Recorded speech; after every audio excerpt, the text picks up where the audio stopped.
as the pumpkins glow and the wind hums through the trees, the night begins to whisper its Halloween magic. Somewhere in the dark, friendly ghosts drift, and little witches laugh among the stars. Pull your blanket close. Let your lamp shine soft and gold, and listen well, for tonight's tale is not of fright, but of wonder.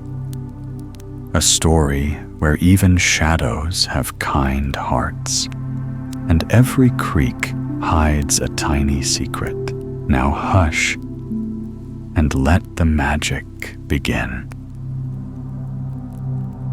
A Tale for Halloween. Babette and Antoine were the children of a very poor woodcutter.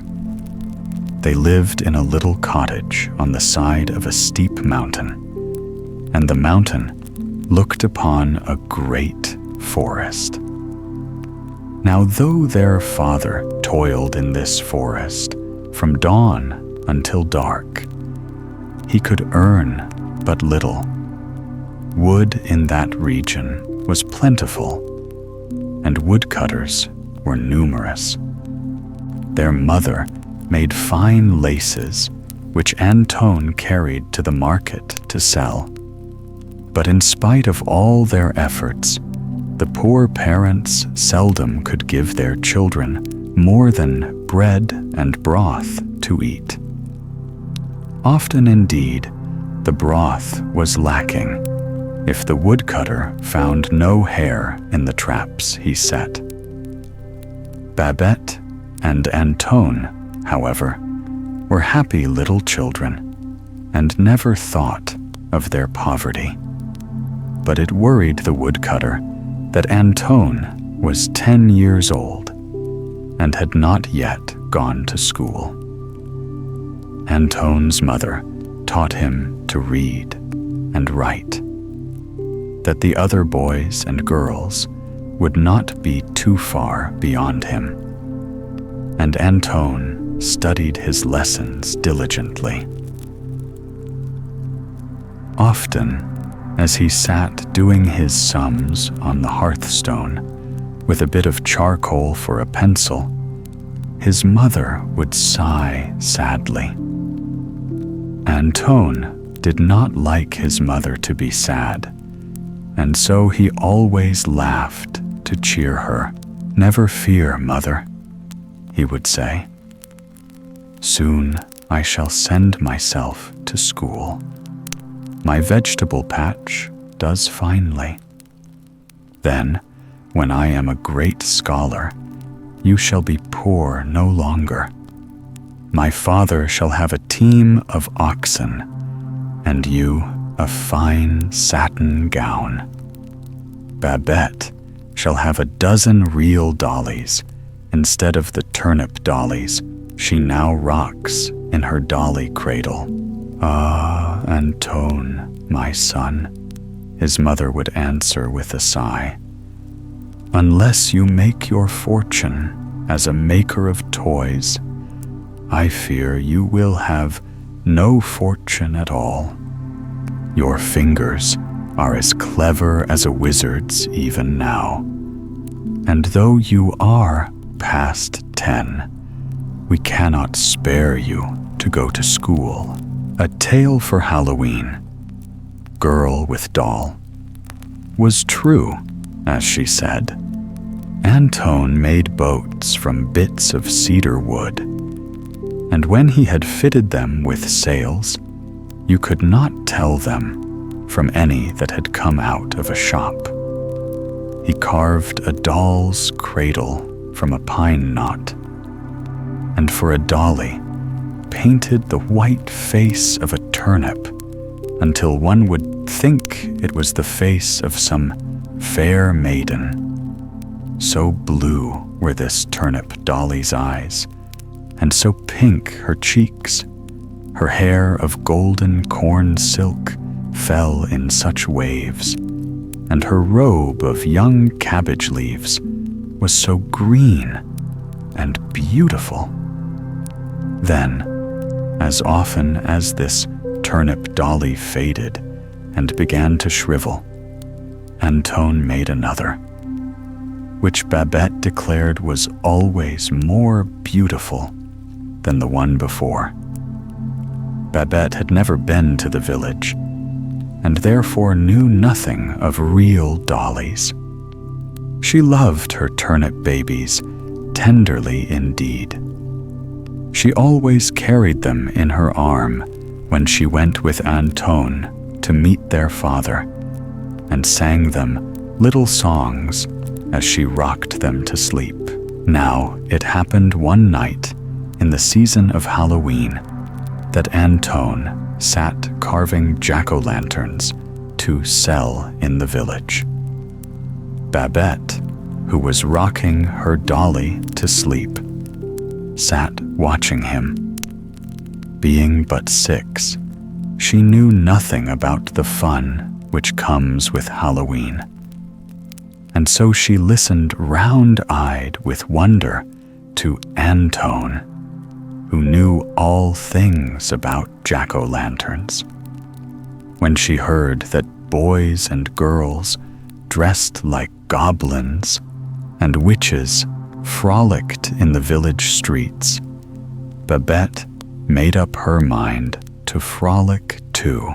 "How fine it must be," she cried, clapping her hands. "Halloween must be quite like Christmas." "Not quite so fine as Christmas, Babette," answered Antone, as he carved the teeth in the last jack-o'-lantern. "But Halloween is very fine, nevertheless. It is comical to see the jack-o'-lanterns bobbing up and down with their faces grinning in the candlelight. And on Halloween, the boys and girls play pranks on their elders that they would be well switched for at any other time. But everyone laughs and is gay on that night." Antone finished the jack-o'-lantern and piled it with a dozen more in his little cart. He would sell them all in the village when he took his vegetables to market the next day. No one else could carve such splendid pumpkin faces as Antone. A tale for Halloween, carved pumpkin. "Then let us go and play pranks in the village too, Antone," cried Babette. "Mother will make us goblin dresses, and there is still one great pumpkin in your garden for a jack-o'-lantern. Oh, what a frolic we shall have." "Babette," exclaimed Antone in astonishment, "wherever did you get such a notion? The frolic in the village is not for us. Mother has no time to make us goblin dresses, and if she did, she has no goods.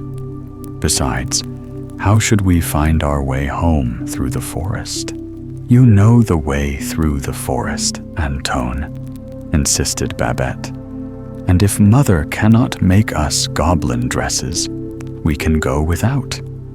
It will be dark, and our jack-o'-lantern will be as fine as any. Do come," she begged. "I have never been to a Halloween frolic." "Now, Babette, I tell you, we cannot go to the village tomorrow night," answered Antone. "I could not find my way home through the forest after dark, and we would both be lost. Be a good girl, and do not tease any more."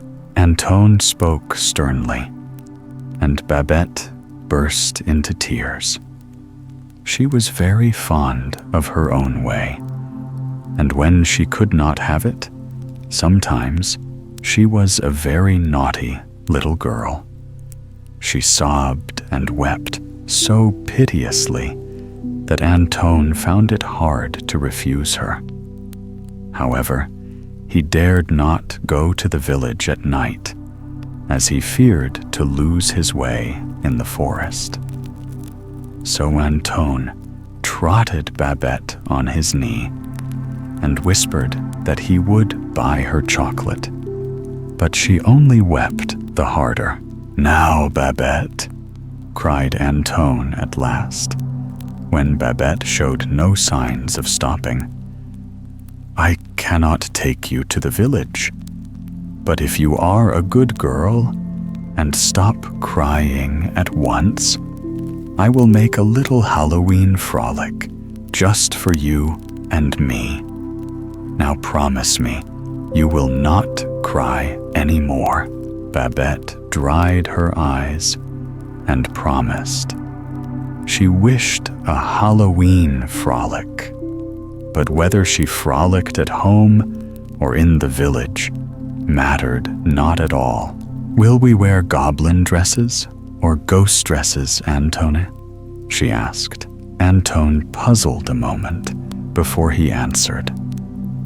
"Oh, ghost dresses, I think," said he. "A tale for Halloween. Lit jack-o'-lantern." The next day, Babette was very good. She helped Antone gather his vegetables for market, and when he returned, sat beside him quietly while he carved the last pumpkin from his garden. When the jack-o'-lantern was finished, Antone lighted the candle just for 1 second so that she might see it grinning in the light. Babette clapped her hands, but he held up a warning finger. The Halloween frolic was to be a secret. After supper, the children went to bed as usual, but instead of undressing, they pulled their white night dresses over their heavy coats. "They will do for ghost dresses," whispered Antone when all was still, and they crept softly out. In the moonlight, the jack-o'-lantern was grinning broadly to greet them. "Pumpkin is smiling at us," laughed Babette. She was very happy, for her frolic was about to begin. Antone struck a match to light the candle, but there was no candle in the jack-o'-lantern. "I put the candle in. I know I did," said he in surprise. He searched in the dark, and Babette stopped her laughing. Antone looked about, and there, beneath the bench, lay the remainder of his precious candle. It was chewed to bits, and the wick was in shreds. "Oh, Babette," cried he, "a wicked rat has stolen our candle, and I paid a whole penny for it too." "Oh, the bad rats," cried Babette, bursting into tears. She stamped her foot and sent the jack-o'-lantern rolling off the bench. It struck the earth with a bump and dented its nose a trifle. "Now, Babette, what a baby you are! See what you have done!" cried Antone. He stooped to pick up the pumpkin, but the pumpkin was too quick for him. "Oh no, you don't," laughed Pumpkin in a thick, throaty sort of voice. "Babette smashed my nose a little, but that's no matter on a Halloween night.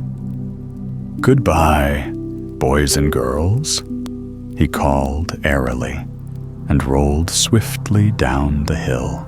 "You come back here. You're my pumpkin," cried Antone, and started after the runaway. Babette followed, weeping and crying aloud. "Oh, my Halloween frolic! Oh, my Halloween frolic!" she mourned.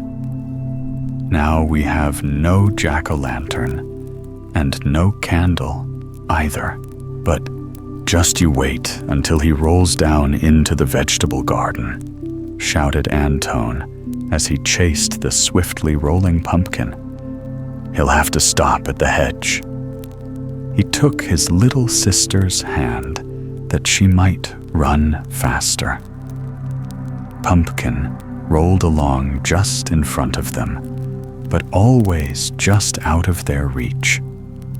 When he reached the hedge, he gave a great leap and landed directly in the vegetable patch. A tale for Halloween, dancing vegetables. "Come on, you turnips. Come on, you carrots," called Pumpkin as he rolled along. At his words, the carrots and turnips tore themselves from their beds and followed after him, shouting, "Come on! Come on!" called Pumpkin.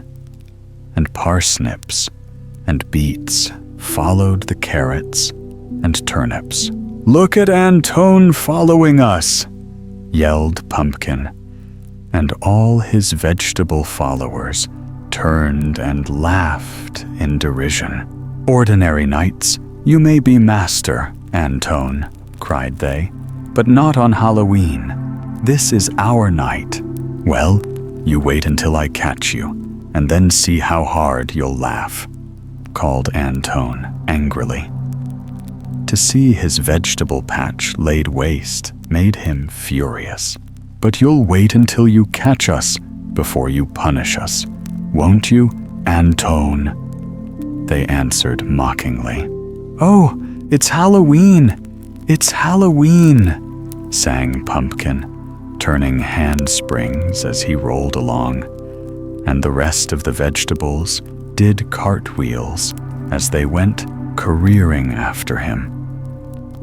They looked like a dozen market stalls upset on the hillside, and poor Antone nearly wept when he thought of his loss.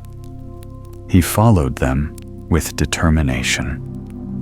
Antone was not a lad to give up easily.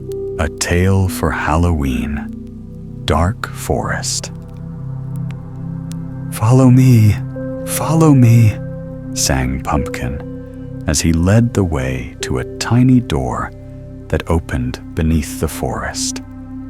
Turnips and carrots squeezed through, and Antone, fearing to be left behind, caught up Babette and ran faster.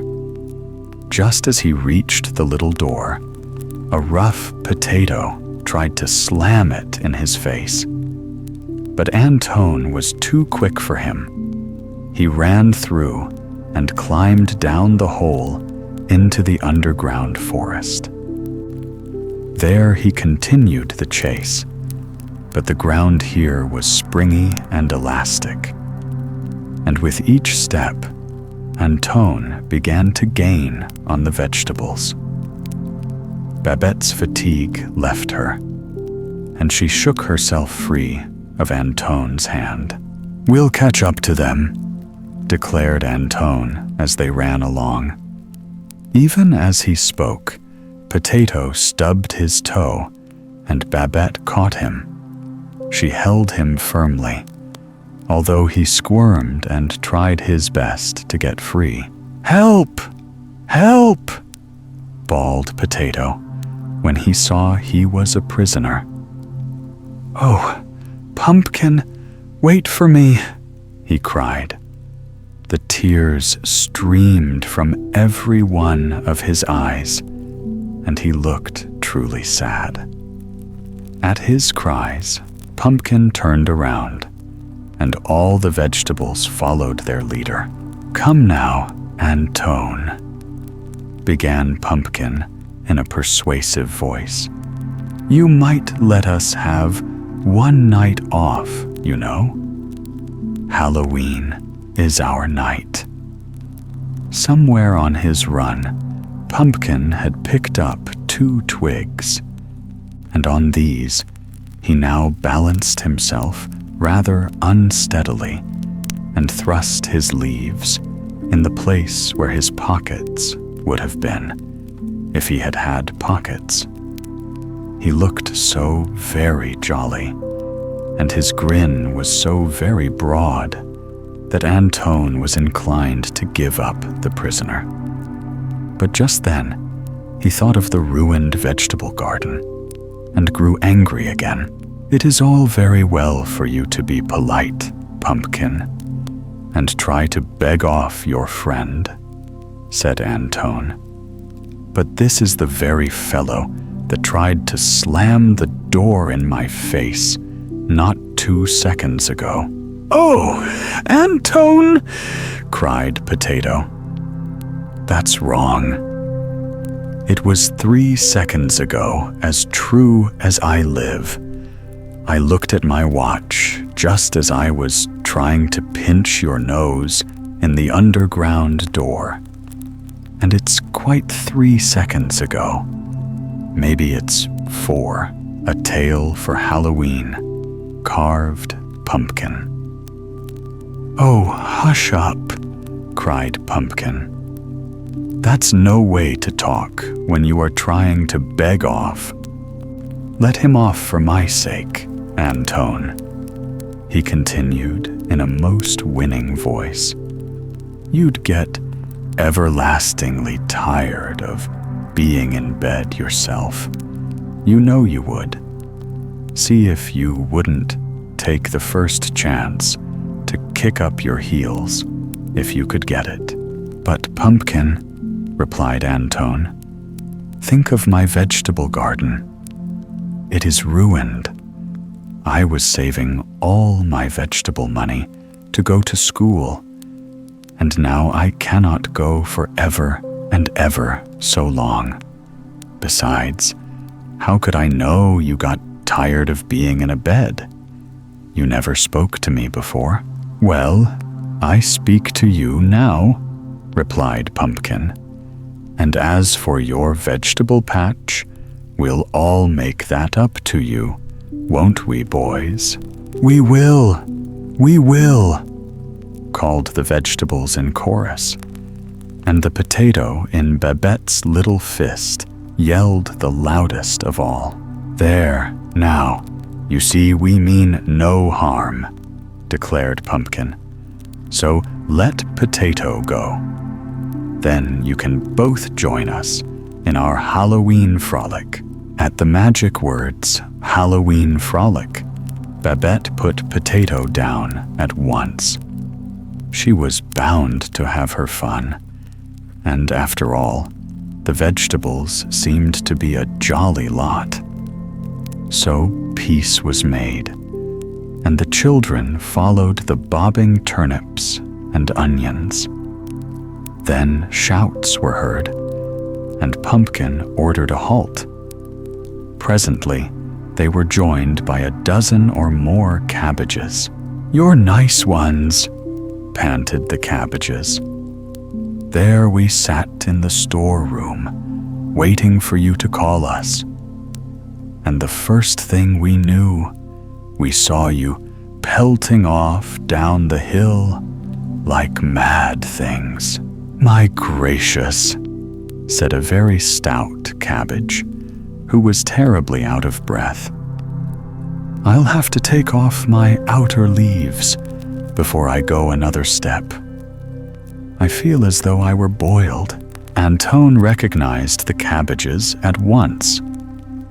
"You are Father Minette's cabbages, are you not?" he inquired politely as they marched along. "A tale for Halloween. Dancing vegetables." "Why, if it isn't little Antone, the woodcutter's son," exclaimed the very stout cabbage. "Yes, we come from Minette's farm. Mother Minette saved us for Pickle, but we fooled her and slipped out of the storeroom when she was not looking. Oh, we cabbages are not so green as we look." The cabbages all laughed, and Antone was surprised to find that he laughed too. As they went marching on, Pumpkin sang and danced in the lead, and onions and carrots echoed his hearty songs. Presently, great black cats with shining yellow eyes stepped from behind the trees, and each cat was soon joined by its mistress, who was no other than a real witch in tall peaked hat and carrying a broomstick. The Cabbages, who were a friendly lot, introduced Antone and Babette to these witches, and the witches seemed pleased to meet the children. "They do not seem to be wicked witches, do they, Antone?" whispered Babette. "Oh, my dear," replied a witch who overheard. "We are not a bit wicked on Halloween, you know. Any other night, I would probably do you a mischief. It is my nature, you know." She reached in her bag and handed Babette a peppermint. Babette, who was very fond of peppermint, ate it up with all haste. "You shouldn't do that, my dear," reproved the witch. "It is seldom witches give peppermints, and when they do, the peppermints should be treasured. Here is another to keep for your pocket, and then you will never be without a peppermint when you want one." And she handed Babette another. Babette curtsied so prettily that the witch was charmed and took her to ride on her broomstick. A Tale for Halloween, The Witches. It was the gayest company one ever could imagine. As they marched along, every vegetable was singing a different Halloween song in a different key, and they all had voices that sang out of tune by nature. Babette, her little white nightdress flying in the breeze, was riding on the witch's broomstick and singing loudly as the rest. When they reached the dancing floor, it was lighted with millions and millions of glowworms, and an orchestra of 10,000 frogs hummed lively tunes in their throats. Pumpkin seized a handful of glowworms and put them in his head. Then, with his features all aglow, he cried out, "Ready for the dance!" Instead of taking partners, the vegetables just plunged onto the floor and began to jump about like mad. If they fell down, they did not jump up at once, but rolled around the floor most good-naturedly. They looked so like vegetables boiling about in a great soup kettle that Antone thought he should die of laughing. The witches took their brooms and began a sort of ladies' change figure while they chased their cats around the edge of the circle. Babette danced hardest of all.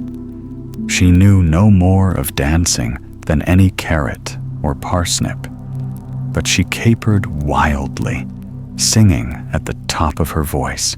"Come and dance too, Antone," called Babette as she went jumping past her brother. But he shook his head and laughed. "I am too big for such nonsense," said he. "I am 10, you know. A Tale for Halloween.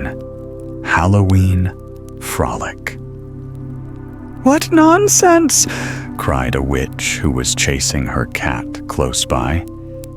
10 is exactly the right age to have fun. She raised her broom playfully, and before he knew it, she swept Antone into the middle of the dance. Pumpkin, his grinning features all aglow, went flying past and made Antone feel proud. pumpkin was certainly the handsomest vegetable of the lot. As the night grew later, the frogs hummed faster, but hum as fast as they would, they could not keep up with the frisky vegetables. Beets and cauliflowers continued to bob up and down like mad.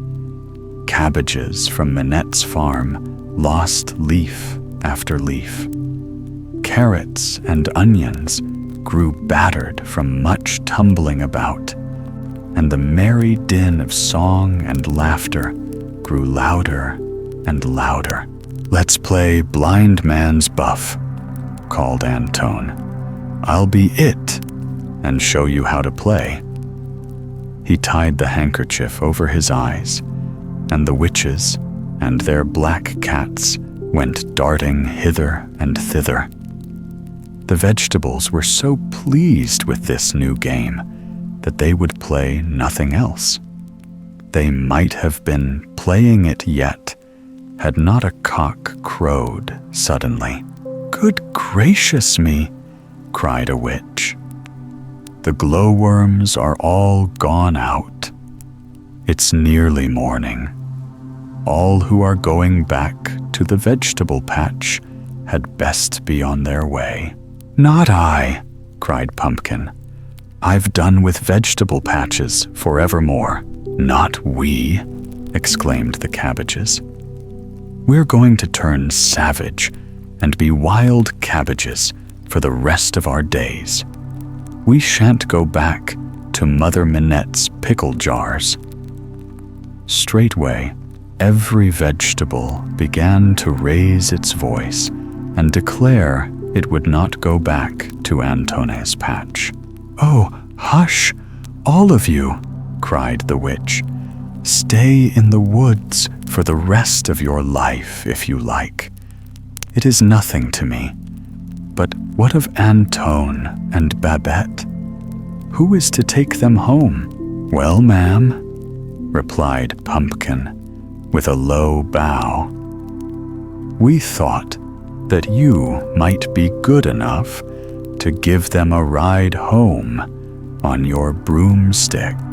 "But Pumpkin," cried Antone in dismay, "you promised to make it up to me if I let Potato go, and I think you should all return with me.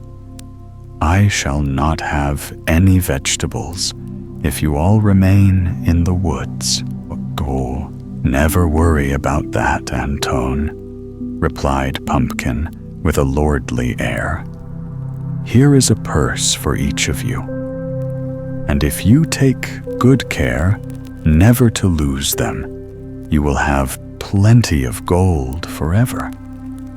Isn't that true, boys?" "True as we're not going back to the farm," cried the cabbages. "You had best hurry and plant yourself before it grows daylight, Pumpkin," they warned, and began to dig holes in the earth. Before Antone and Babette had mounted the witch's broomstick, all the carrots and turnips and even Pumpkin were all tucked up in their sandy beds. They called a faint goodbye as the children sailed off with the witch. "Oh, what a beautiful Halloween frolic," sighed Babette as she leaned her head on Antone's shoulder and fell fast asleep. The broomstick flew with the swiftness of an eagle, and the witch warned Antone to hold Babette with a firm grasp. One by one, the stars went out as they sped across the sky. The black cat steered and seemed to know the exact way to the woodcutter's cottage, for just as the dawn was breaking, the broomstick glided down to Babette's window. The witch shook hands with Antone, and the black cat politely jumped off to help Antone with his little sister. Before the good creature could mount again, The broomstick was off like whirlwind, and it was left behind. "This broomstick is so wild I cannot stop it," called the witch from the clouds. "Keep good care of my cat until next Halloween." Antone put Babette in her little crib and made the black cat a comfortable bed in the kitchen. Then he lay down to sleep and dreamed of the Halloween frolic until he was wakened by his mother. "Come, Antone," she cried. "I have good news for you. Only look from the window and see the great black cat without a single white hair that sits washing his face in the sun. Such a cat coming to us on Halloween will surely bring us good luck. But come, my child, get up, for the sun is high, and it is time for you to dig your vegetables for market." "My vegetables have gone wild in the forest," muttered Antone. "But it is no matter, for here is a bag of gold which they gave me. The cat is the black cat of the witch who brought us home on her broomstick. So let me sleep, mother, for I am weary with dancing at the Halloween frolic." He closed his eyes and slept again, while his mother examined the leather bag. "Antone, my son," she screamed. "Here is gold yellow as a pumpkin. Where have you been to gather such wealth?" She shook him and gave him no peace until he waked fully and told the story. Even then, his mother did not believe it, but threw up her hands and wept that her son should thus rave with fever. The woodcutter and Babette came running to see what had happened, and at the sight of the second bag of gold, the poor woman grew calmer. Babette showed the peppermint which the witch had given her, and the mother doubted no more. To receive a peppermint from a witch is surely a mark of great favor, said she, and began to laugh through her tears. I thought I was dreaming, or that Antone raved of fever, for never in my life had I seen so much gold. It is like the fairies to bless the children of the poor, said the woodcutter. Now Antone will go to school, and mother will have a handsome dress and shawl. And is it not as I said? Cried his wife. A black cat coming on Halloween would bring us good luck. And here is the luck already. It would have been hard to find a happier family than the woodcutters as they set out for the village that day. When it was told that the woodcutter was looking for a pair of oxen, some folk laughed outright. The woodcutter was too poor to feed a pair of canaries, they declared. But when it became known that the woodcutter's wife had bought a new dress and a golden ring, they began to wonder who had died and left the woodcutter a fortune. Antone told the tale of their wealth to those who questioned him, and straightway the village children ran to throw their jack-o'-lanterns from the roofs and high places. But their pumpkins broke or stayed on the ground below where they had fallen. It was no longer Halloween, remember. At noon, when the woodcutter and his family sat down to dinner in the village inn, the landlord threatened to charge a penny from all who stood gazing through the windows. Some folk scoffed openly and declared it was a tale to tell children and dullards. But there were the 2 leather bags filled with gold. The greatest marvel of all was that no matter how much the woodcutter or his wife spent from these, the bags always remained brimful of gold. Antone chose a pair of steel skates in the village shop and bought an armful of books for which he had longed. Babette, however, with her usual perverse ways, would have none of the dollies in the village toy shop. They were ugly, she declared, and their cheeks were not pink and beautiful, as were the turnip dollies Antone made for her. A Tale for Halloween, Pumpkin Patch. And ever after that the woodcutter and his wife were no longer poor folk. They had white bread and even butter every day of their lives, and on Sundays and holidays they had roasted fowl for their dinner. Antone went to school, and Babette had an embroidered frock which was the envy of every child in the village.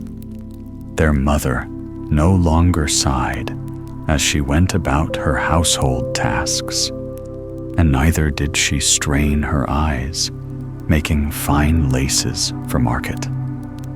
Instead, she rode proudly on the seat of her husband's ox cart when he delivered wood in the village.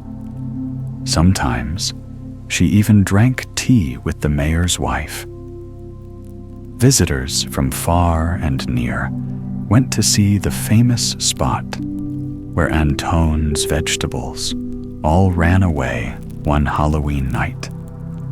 And to this day, there lives not a man who can make grow on that land cabbages or turnips or any other vegetable, although in a spot in the forest, not far off, cabbages and pumpkins and all such vegetables grow wild. A Tale for Halloween, Girl with Cat. Each year, as regularly as Halloween came to mark the harvest time, Antone and Babette mounted the broomstick with the witch and rode off to the Halloween frolic. There, they always found Pumpkin grown rounder and jollier than the year before, and they always rode home across the sky just as the dawn was breaking. The black cat became so fond of Babette that it never again rejoined its rightful mistress, but remained with the woodcutter and his family and brought them good luck for the rest of their days. Hansel and Gretel, hard by a great forest, dwelt a poor woodcutter with his wife and his 2 children. The boy was called Hansel, and the girl Gretel. He had little to bite and to break, and once, when great dearth fell on the land, he could no longer procure even daily bread. Now, when he thought over this by night in his bed and tossed about in his anxiety, he groaned and said to his wife, "What is to become of us? How are we to feed our poor children when we no longer have anything even for ourselves?" "I'll tell you what, husband," answered the woman. "Early tomorrow morning, we will take the children out into the forest to where it is the thickest. There, we will light a fire for them and give each of them 1 more piece of bread. And then We will go to our work and leave them alone. They will not find the way home again, and we shall be rid of them." "No, wife," said the man, "I will not do that. How can I bear to leave my children alone in the forest? The wild animals would soon come and tear them to pieces." "Oh, you fool," said she. "Then we must all four die of hunger. You may as well plane the planks for our coffins." And she left him no peace until he consented. "But I feel very sorry for the poor children. All the same," said the man, the two children had also not been able to sleep for hunger, and had heard what their stepmother had said to their father. Gretel wept bitter tears and said to Hansel, "Now all is over with us." "Be quiet, Gretel," said Hansel. "Do not distress yourself. I will soon find a way to help us." And when the old folks had fallen asleep, he got up, put on his little coat, opened the door below, and crept outside. The moon shone brightly, and the white pebbles which lay in front of the house glittered like real silver pennies. Hansel stooped and stuffed the little pocket of his coat with as many as he could get in.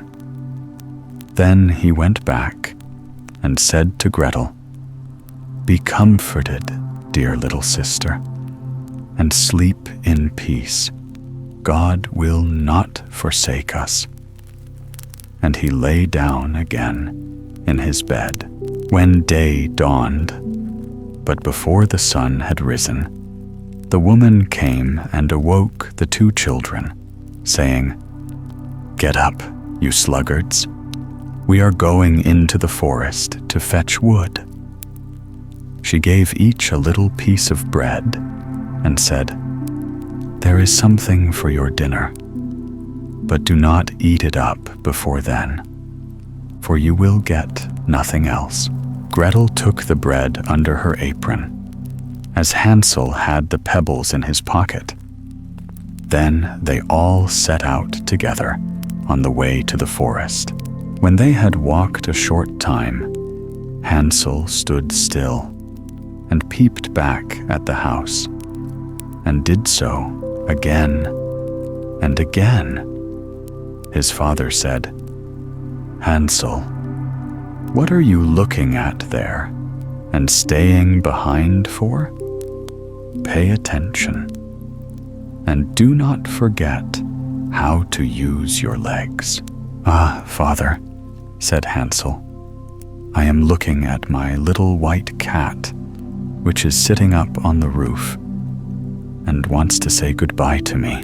The wife said, "Fool, that is not your little cat. That is the morning sun which is shining on the chimneys."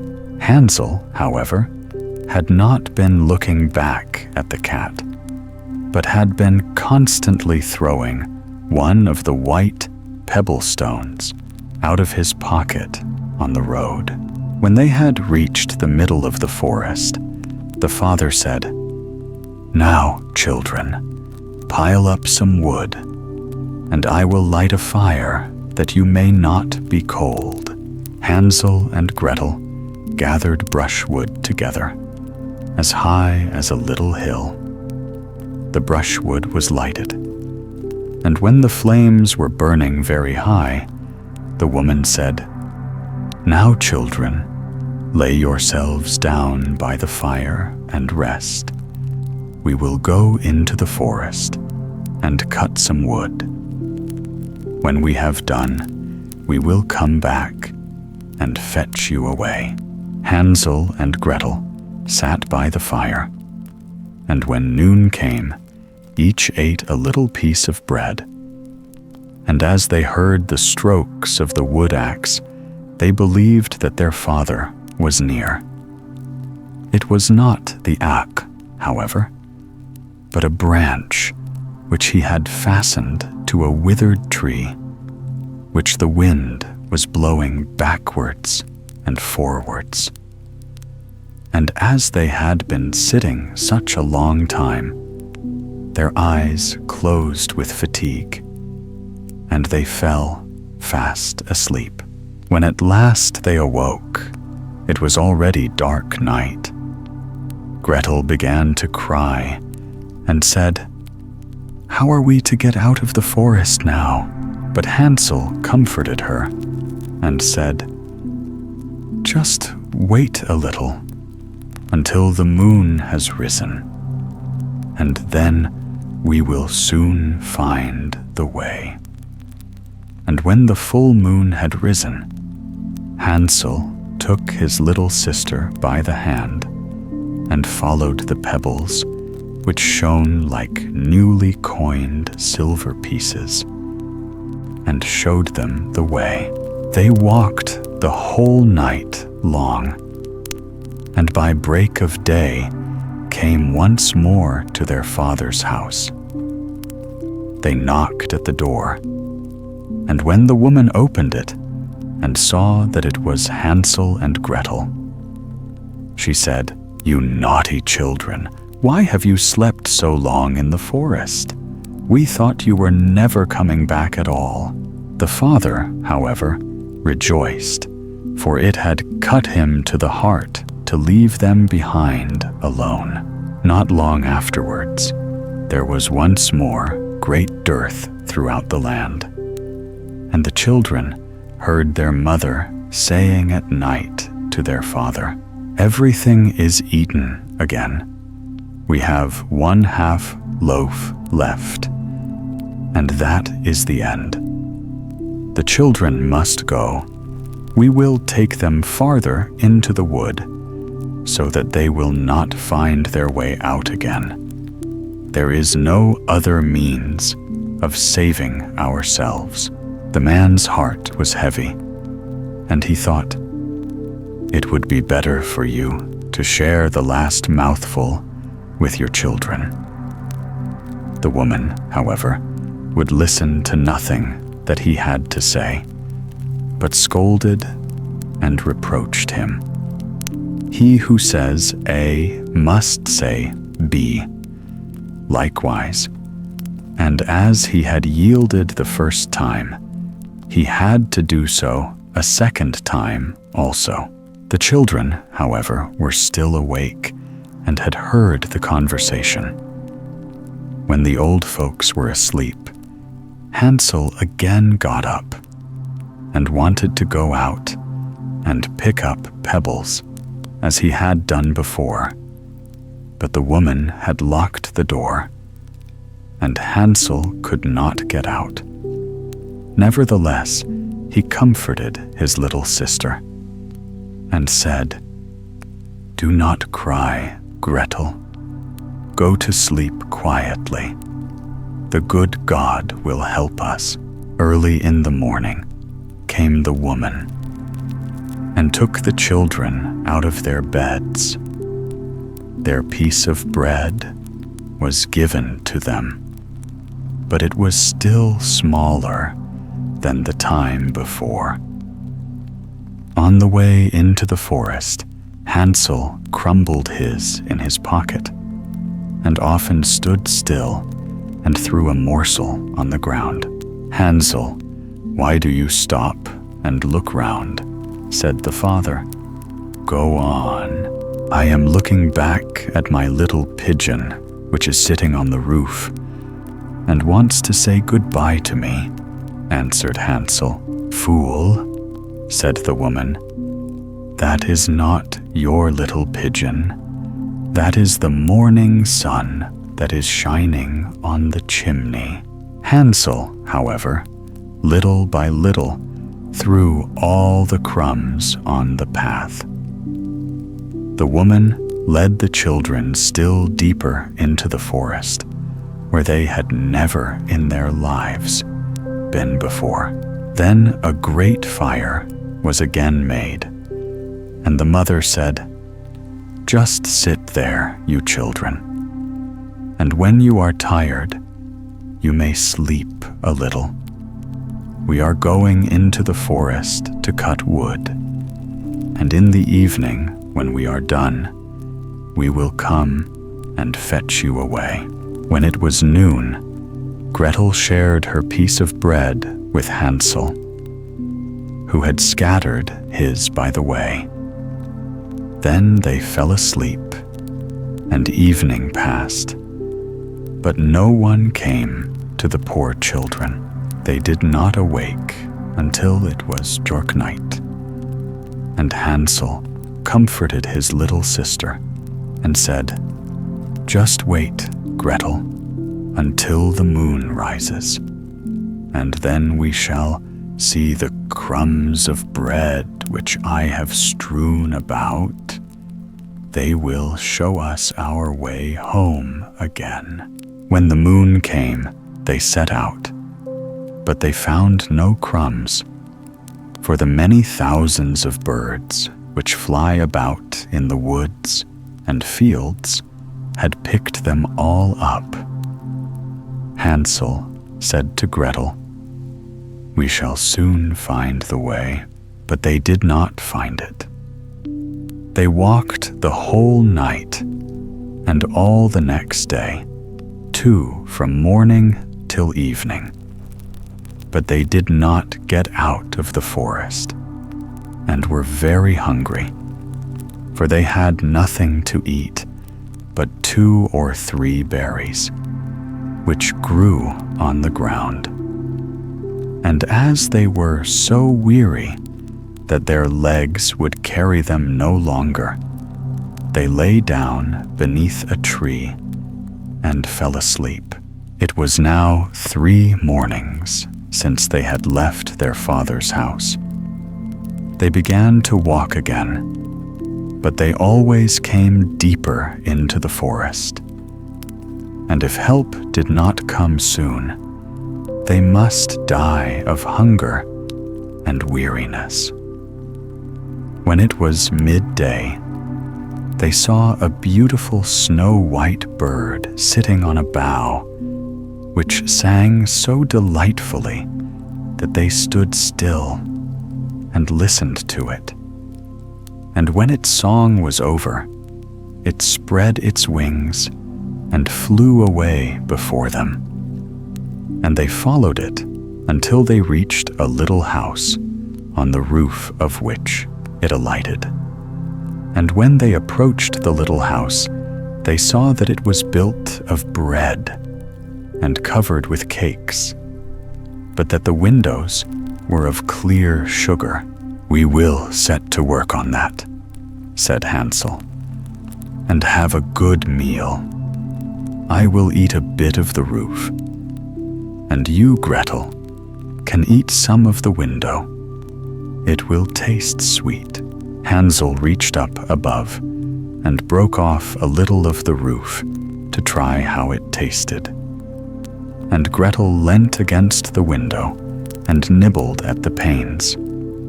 Then a soft voice cried from the parlor, "Nibble, nibble, gnaw. Who is nibbling at my little house?" The children answered, "The wind, the wind, the heaven-born wind," and went on eating without disturbing themselves. Hansel, who liked the taste of the roof, tore down a great piece of it, and Gretel pushed out the whole of one round window pane, sat down, and enjoyed herself with it.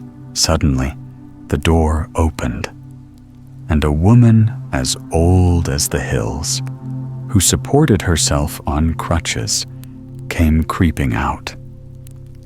Hansel and Gretel were so terribly frightened that they let fall what they had in their hands. Illustration for Hansel and Gretel.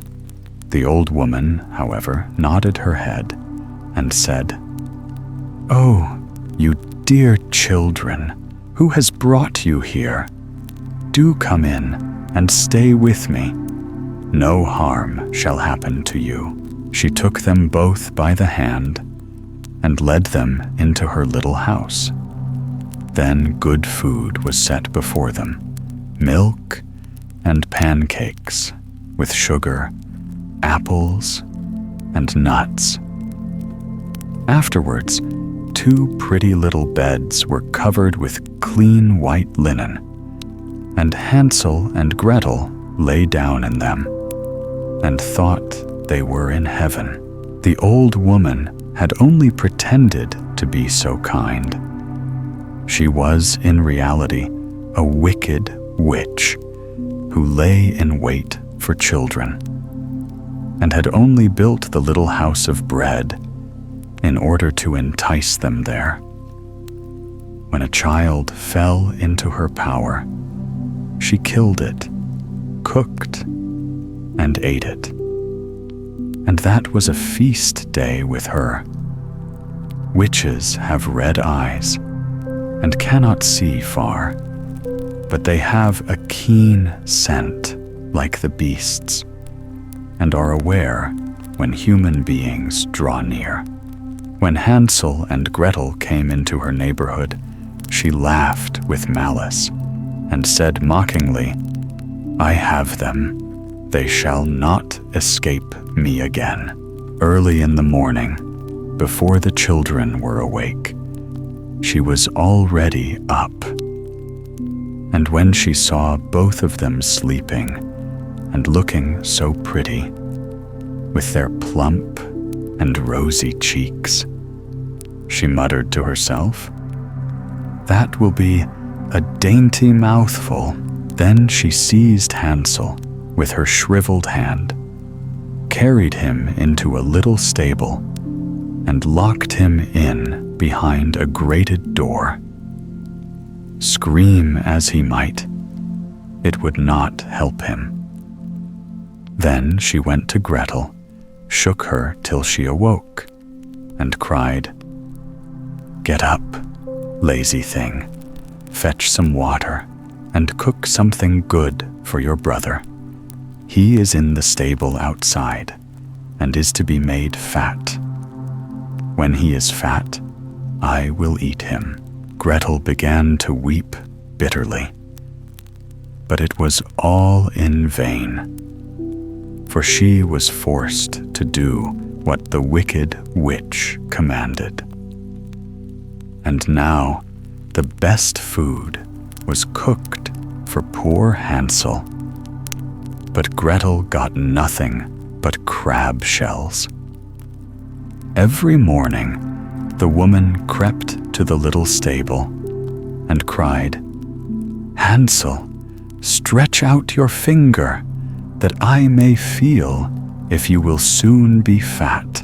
Hansel, however, stretched out a little bone to her, and the old woman, who had dim eyes, could not see it, and thought it was Hansel's finger, and was astonished that there was no way of fattening him. Illustration for Hansel and Gretel. When 4 weeks had gone by and Hansel still remained thin, she was seized with impatience and would not wait any longer. "Now then, Gretel," she cried to the girl, "stir yourself and bring some water. Let Hansel be fat or lean. Tomorrow I will kill him and cook him." Ah, how the poor little sister did lament when she had to fetch the water, and how her tears did flow down her cheeks. "Dear God, do help us," she cried. "If the wild beasts in the forest had but devoured us, we should at any rate have died together."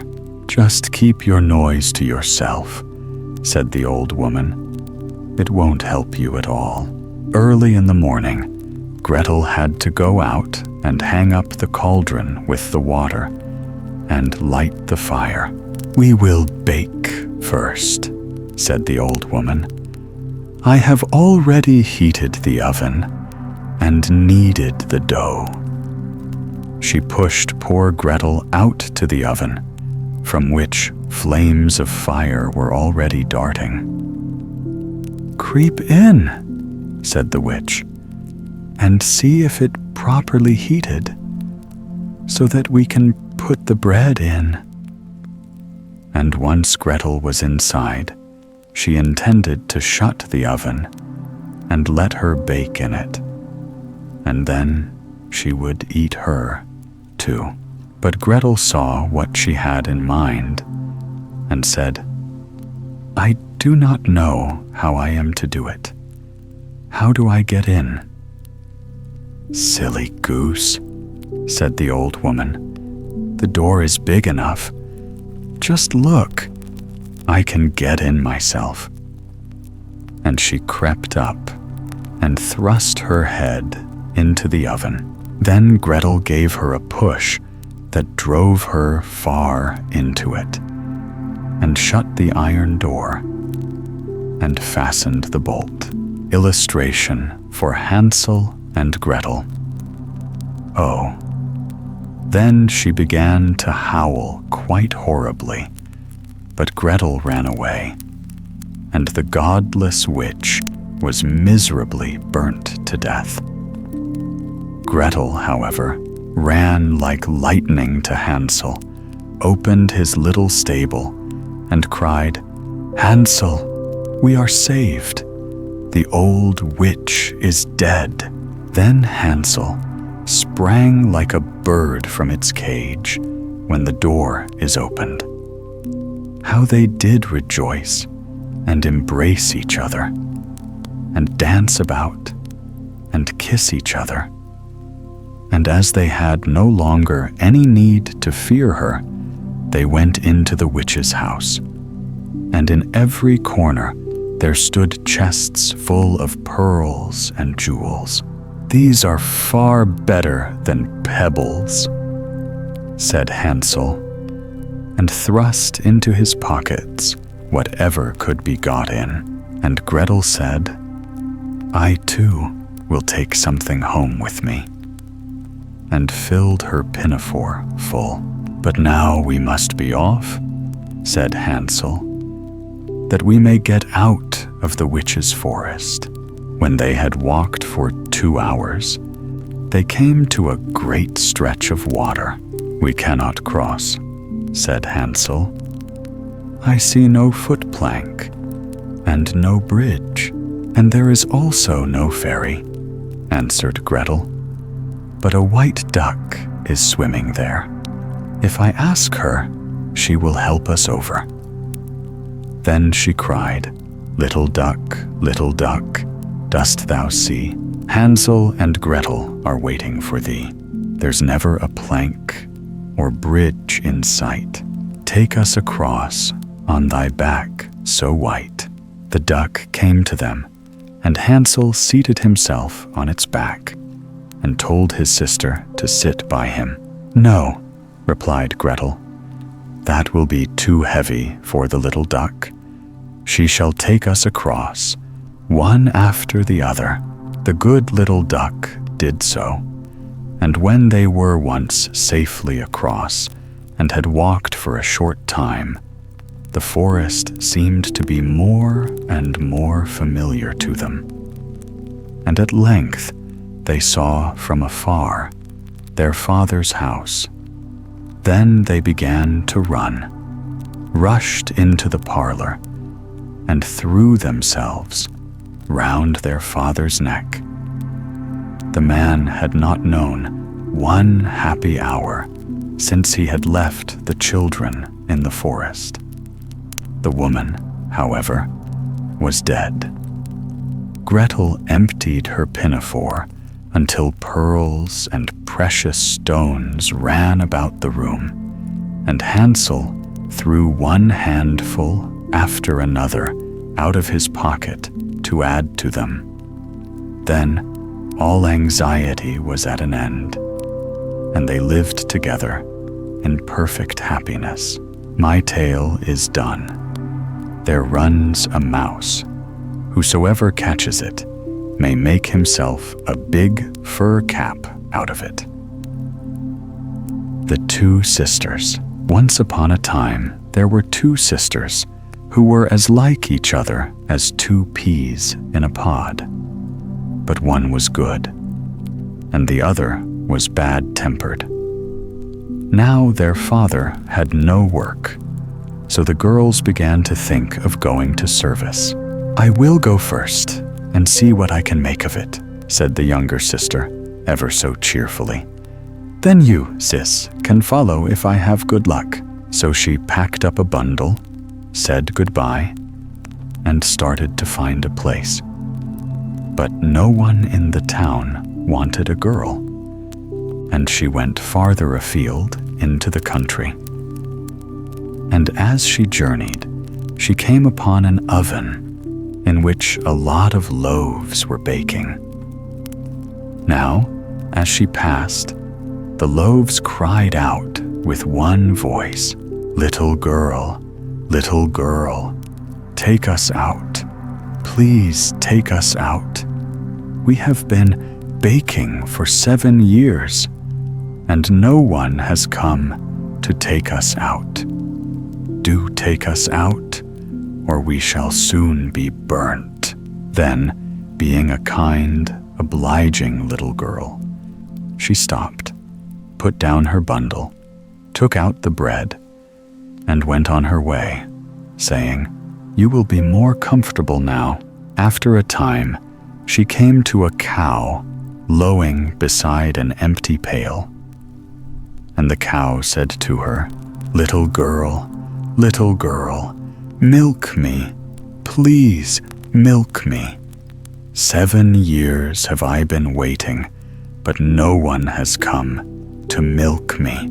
So the kind girl stopped, put down her bundle, milked the cow into the pail, and went on her way, saying, "Now you will be more comfortable."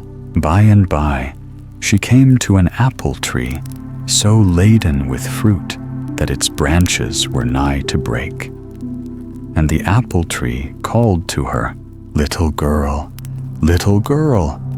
please shake my branches. The fruit is so heavy, I can't stand straight." Then the kind girl stopped, put down her bundle, and shook the branches so that the apples fell off, and the tree could stand straight. Then she went on her way, saying, "You will be more comfortable now." So she journeyed on till she came to a house where an old witch woman lived. Now this witch woman wanted a servant maid and promised good wages. Therefore, the girl agreed to stop with her and try how she liked service.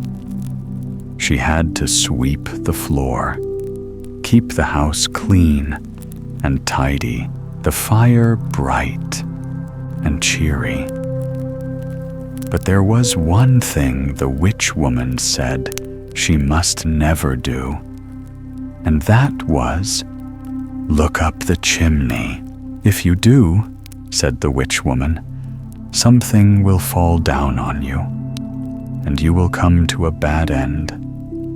Well, the girl swept and dusted and made up the fire, but ne'er a penny of wages did she see.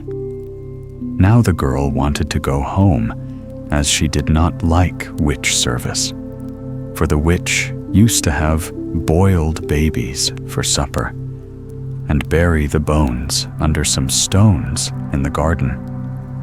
But she did not like to go home penniless, so she stayed on, sweeping and dusting and doing her work, just as if she was pleased.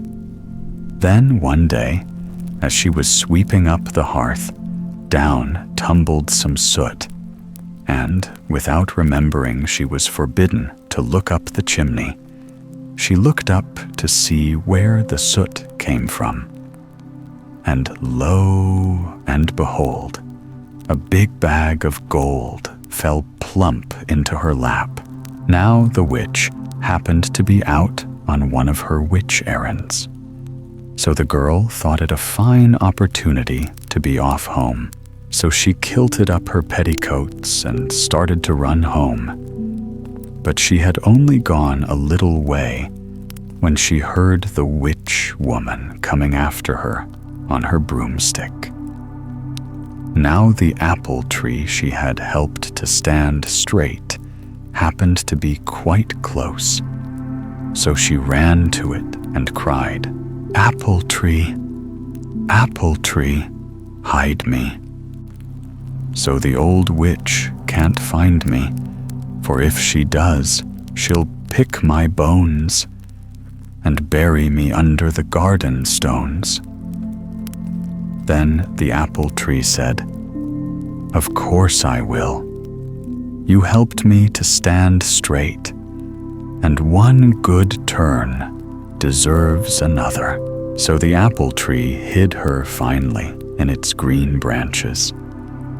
And when the witch flew past, saying, tree of mine, oh tree of mine, have you seen my naughty little maid with a willy wag and a great big bag?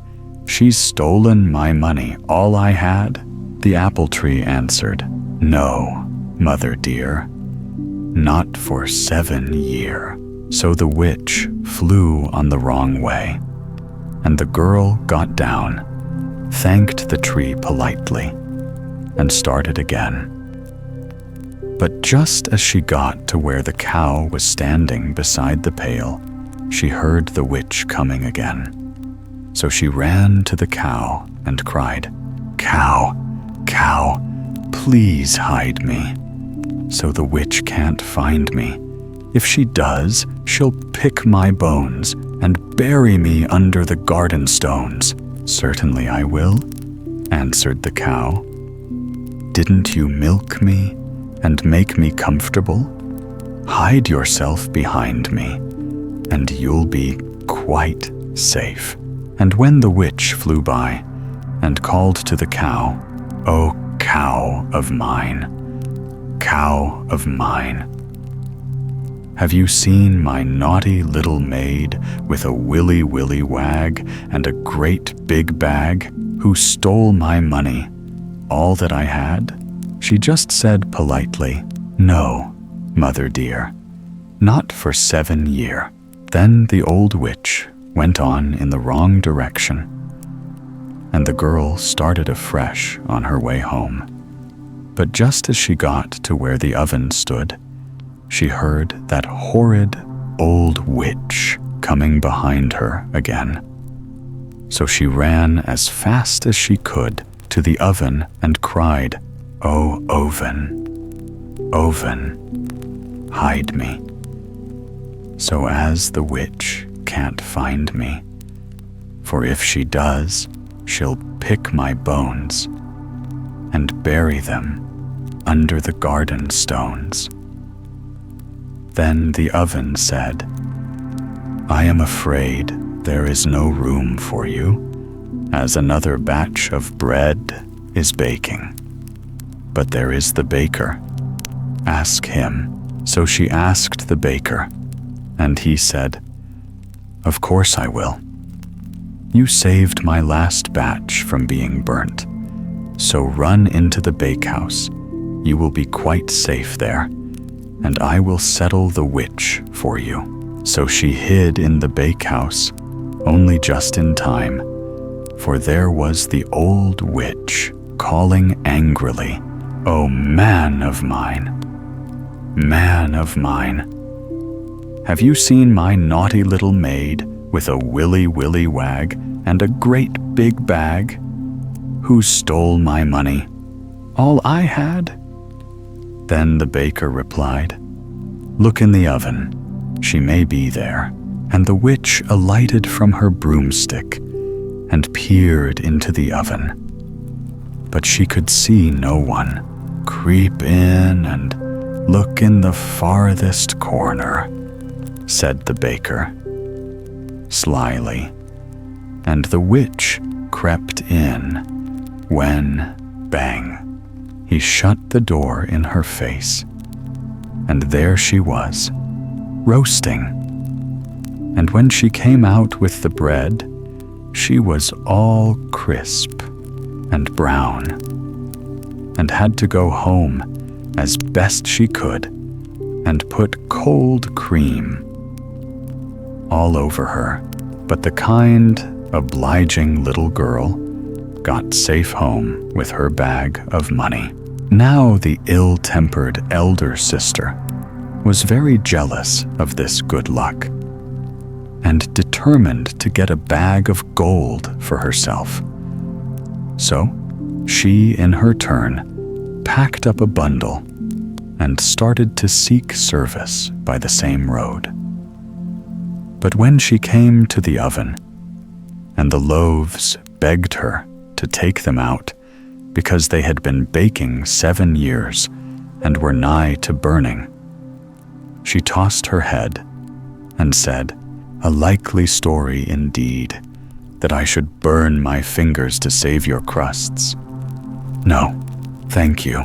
And with that, she went on till she came across the cow standing, waiting to be milked beside the pail.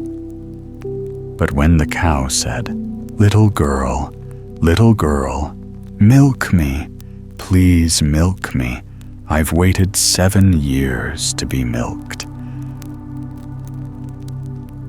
She only laughed and replied, "You may wait another 7 years for all I care. I'm not your dairy maid." And with that, she went on till she came to the apple tree, all overburdened by its fruit.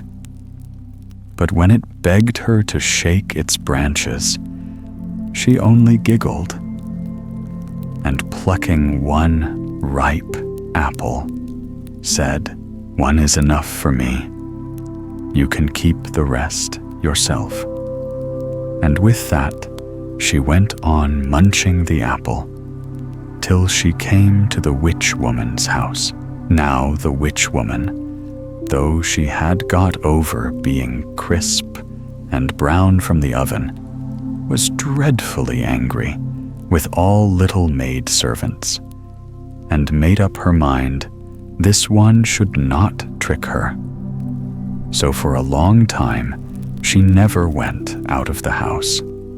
Thus the ill-tempered sister never had a chance of looking up the chimney, as she had meant to do at once, and she had to dust and clean and brush and sweep ever so hard until she was quite tired out. But one day, when the witch woman went into the garden to bury her bones, she seized the moment, looked up the chimney, and sure enough, a bag of gold fell plump into her lap. Well, she was off with it in a moment, and ran till she came to the apple tree, when she heard the witch woman behind her. So she cried, as her sister had done, apple tree, hide me, so the old witch can't find me, for if she does, she'll break my bones, or bury me under the garden stones." But the apple tree said, "No room here. I've too many apples." So she had to run on. And when the witch woman on her broomstick came flying by and called, "Oh, tree of mine, have you seen a naughty little maid with a willy wag and a great big bag who's stolen my money, all I had?" The apple tree replied, "Yes, mother dear, she's gone down there." Then the witch woman went after her, caught her, gave her a thorough good beating, took the bag of money away from her, and sent her home without a penny payment for all her dusting and sweeping and brushing and cleaning. The Bogey-Beast. There was once a woman who was very, very cheerful, though she had little to make her so, for she was old and poor and lonely. She lived in a little bit of a cottage and earned a scant living by running errands for her neighbors, getting a bite here, a sup there, as reward for her services. So she made shift to get on, and always looked as spry and cheery as if she had not a want in the world.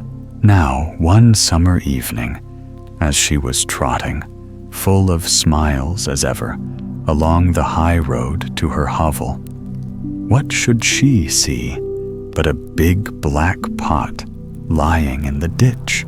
"Goodness me," she cried, "that would be just the very thing for me if I only had something to put in it. But I haven't. Now who could have left it in the ditch?" And she looked about her, expecting the owner would not be far off. But she could see nobody. "Maybe there is a hole in it," she went on, "and that's why it has been cast away. But it would do fine to put a flower in for my window, so I'll just take it home with me." And with that, she lifted the lid and looked inside. "Mercy me," she cried, fair amazed, "if it isn't full of gold pieces. Here's luck." And so it was, brimful of great gold coins. Well, at first she simply stood stock still, wondering if she was standing on her head or her heels. Then she began saying, "Locks, but I do feel rich. I feel awful rich." After she had said this many times, she began to wonder how she was to get her treasure home.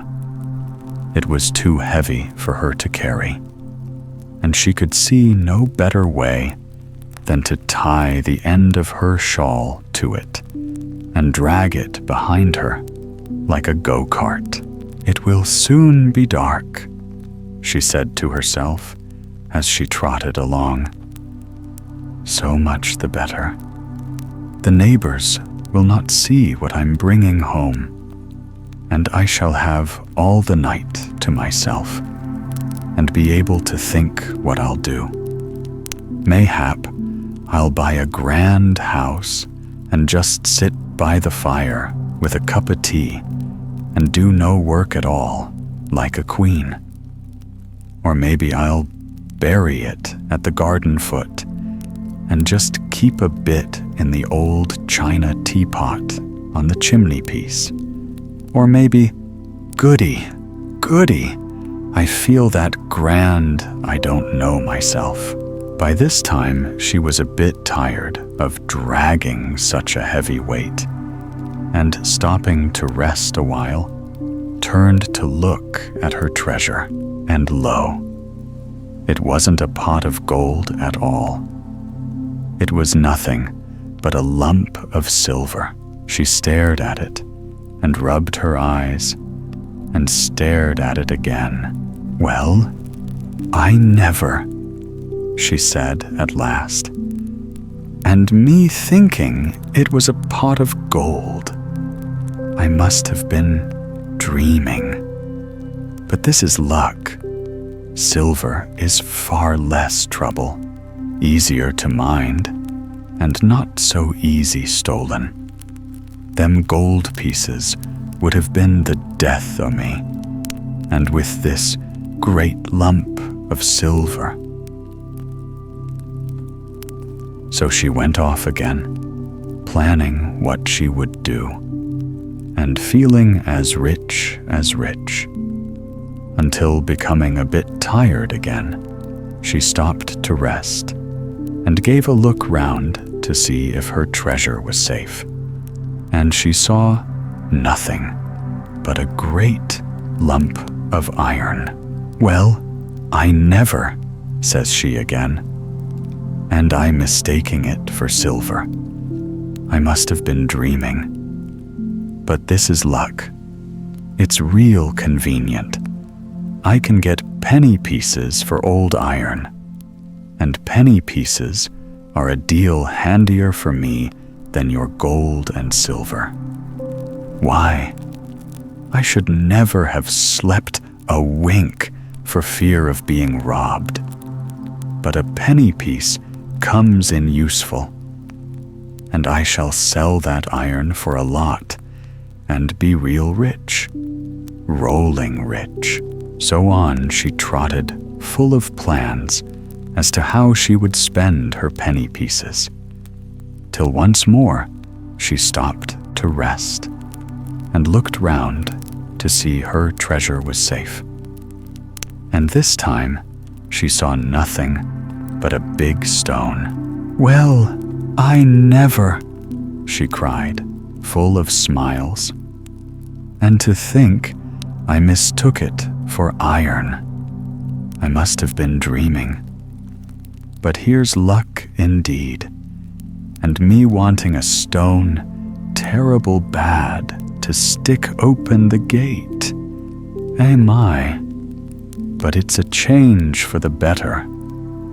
It's a fine thing to have good luck."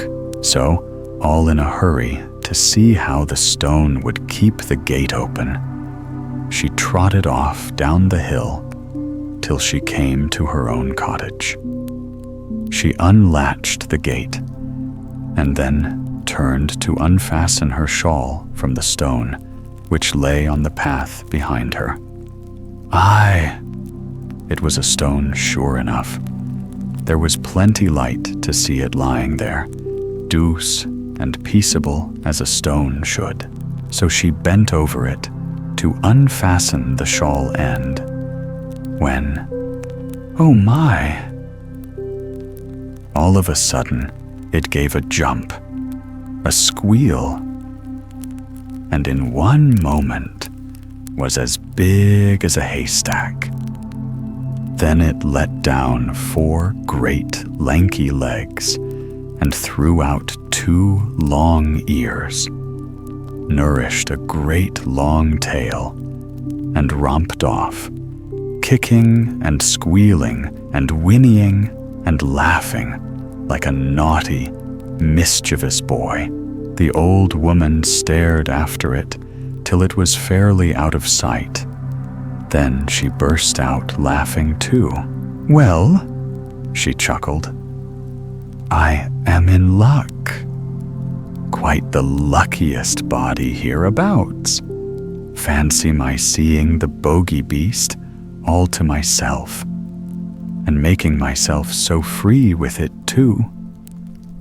My goodness, I do feel that uplifted, that turned." So she went into her cottage and spent the evening chuckling over her good luck. The Old Witch. Once upon a time, there were 2 girls who lived with their mother and father. Their father had no work, and the girls wanted to go away and seek their fortunes. Now one girl wanted to go to service, and her mother said she might if she could find a place. So she started for the town. Well, she went all about the town, but no one wanted a girl like her. So she went on farther into the country, and she came to the place where there was an oven, where there was lots of bread baking. And the bread said, little girl, take us out, take us out. We have been baking 7 years, and no one has come to take us out." So the girl took out the bread, laid it on the ground, and went on her way. Then she met a cow, and the cow said, Little girl, milk me, milk me. 7 years have I been waiting, and no one has come to milk me. The girl milked the cow into the pails that stood by. As she was thirsty, she drank some and left the rest in the pails by the cow. Then she went on a little farther and came to an apple tree, so loaded with fruit that its branches were breaking down. And the tree said, little girl, help me shake my fruit. My branches are breaking. It is so heavy. And the girl said, of course I will, you poor tree. So she shook the fruit all off, propped up the branches, and left the fruit on the ground under the tree. Then she went on again till she came to a house. Now in this house there lived a witch, and this witch took girls into her house as servants. And when she heard that this girl had left her home to seek service, she said that she would try her and give her good wages. The witch told the girl what work she was to do. You must keep the house clean and tidy, sweep the floor and the fireplace. But there is one thing you must never do. You must never look up the chimney, or something bad will befall you. So the girl promised to do as she was told. But one morning, as she was cleaning, and the witch was out, she forgot what the witch said and looked up the chimney. When she did this, a great bag of money fell down in her lap. This happened again and again. So the girl started to go off home. When she had gone some way, she heard the witch coming after her. So she ran to the apple tree and cried, apple tree, hide me, so the old witch can't find me. If she does, she'll pick my bones and bury me under the marble stones. So the apple tree hid her. When the witch came up, she said, tree of mine, have you seen a girl with a willy wag and a long-tailed bag who stole my money, all I had? And the apple tree said, no, mother, not for 7 years. When the witch had gone down another way, the girl went on again. And just as she got to the cow, heard the witch coming after her again.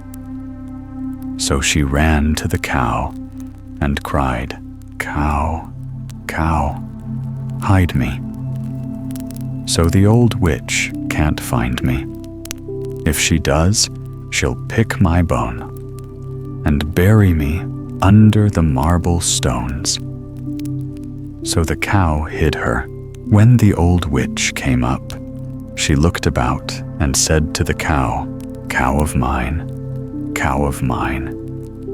have you seen a girl with a willy wag and a long-tailed bag who stole my money, all I had? And the cow said, no, mother, not for 7 years. When the witch had gone off another way, the little girl went on again. And when she was near the oven, she heard the witch coming after her again. So she ran to the oven and cried, oven,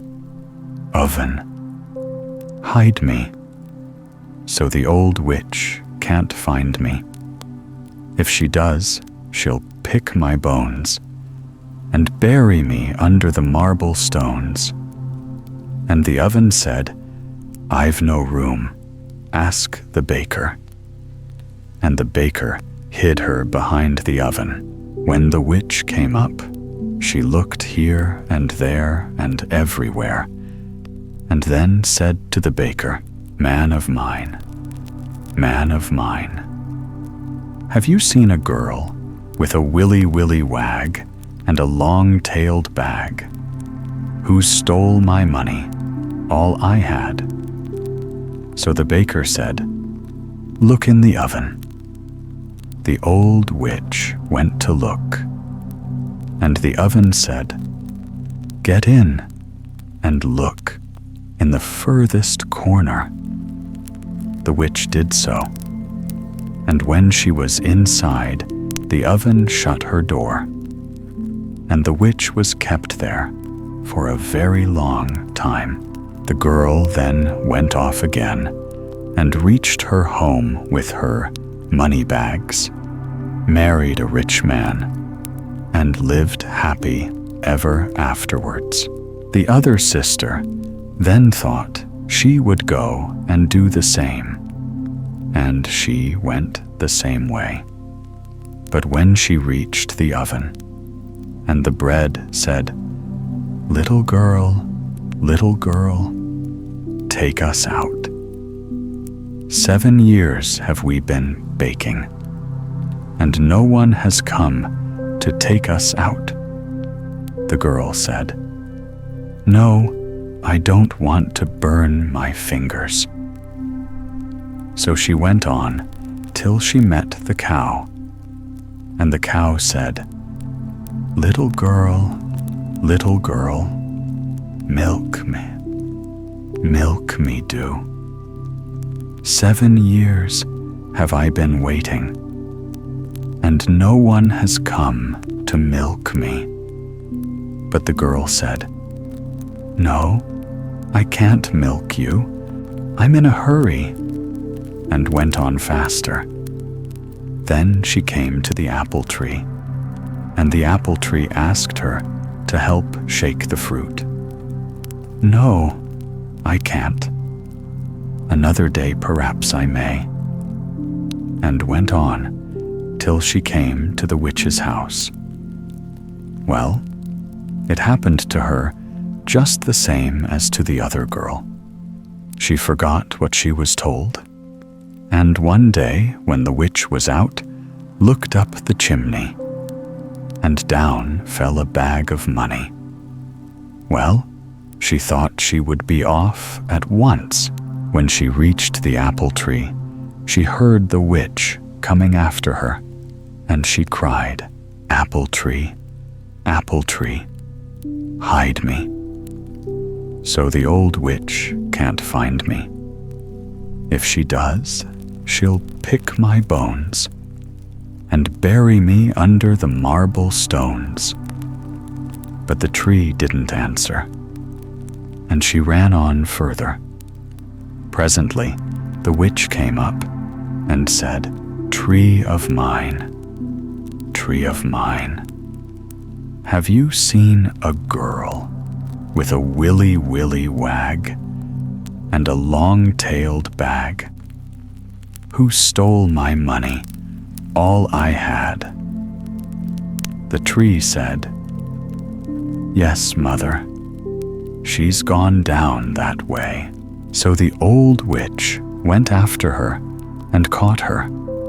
She took all the money away from her, beat her, and sent her off home just as she was. The Legend of Sleepy Hollow. A pleasing land of drowsy head it was, of dreams that wave before the half-shut eye, and of gay castles in the clouds that pass, forever flushing round a summer sky. Castle of Indolence, in the bosom of one of those spacious coves which indent the eastern shore of the Hudson, at that broad expansion of the river, denominated by the ancient Dutch navigators the Tappan Zee, and where they always prudently shortened sail and implored the protection of Saint Nicholas when they crossed.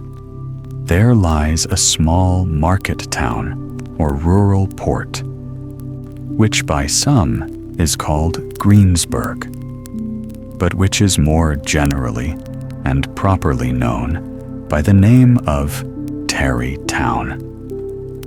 This name was given, we are told, in former days, by the good housewives of the adjacent country, from the inveterate propensity of their husbands to linger about the village tavern on market days. Be that as it may, I do not vouch for the fact, but merely advert to it, for the sake of being precise and authentic. Not far from this village, perhaps about 2 miles, there is a little valley, or rather lap of land among high hills, which is one of the quietest places in the whole world. A small brook glides through it, with just murmur enough to lull one to repose, and the occasional whistle of a quail or tapping of a woodpecker is almost the only sound that ever breaks in upon the uniform tranquility. I recollect that when a stripling, my first exploit in squirrel shooting was in a grove of tall walnut trees that shades one side of the valley. I had wandered into it at noontime, when all nature is peculiarly quiet, and was startled by the roar of my own gun as it broke the Sabbath stillness around, and was prolonged and reverberated by the angry echoes. If ever I should wish for a retreat whither I might steal from the world and its distractions, and dream quietly away the remnant of a troubled life, I know of none more promising than this little valley, from the listless repose of the place and the peculiar character of its inhabitants, who are descendants from the original Dutch settlers.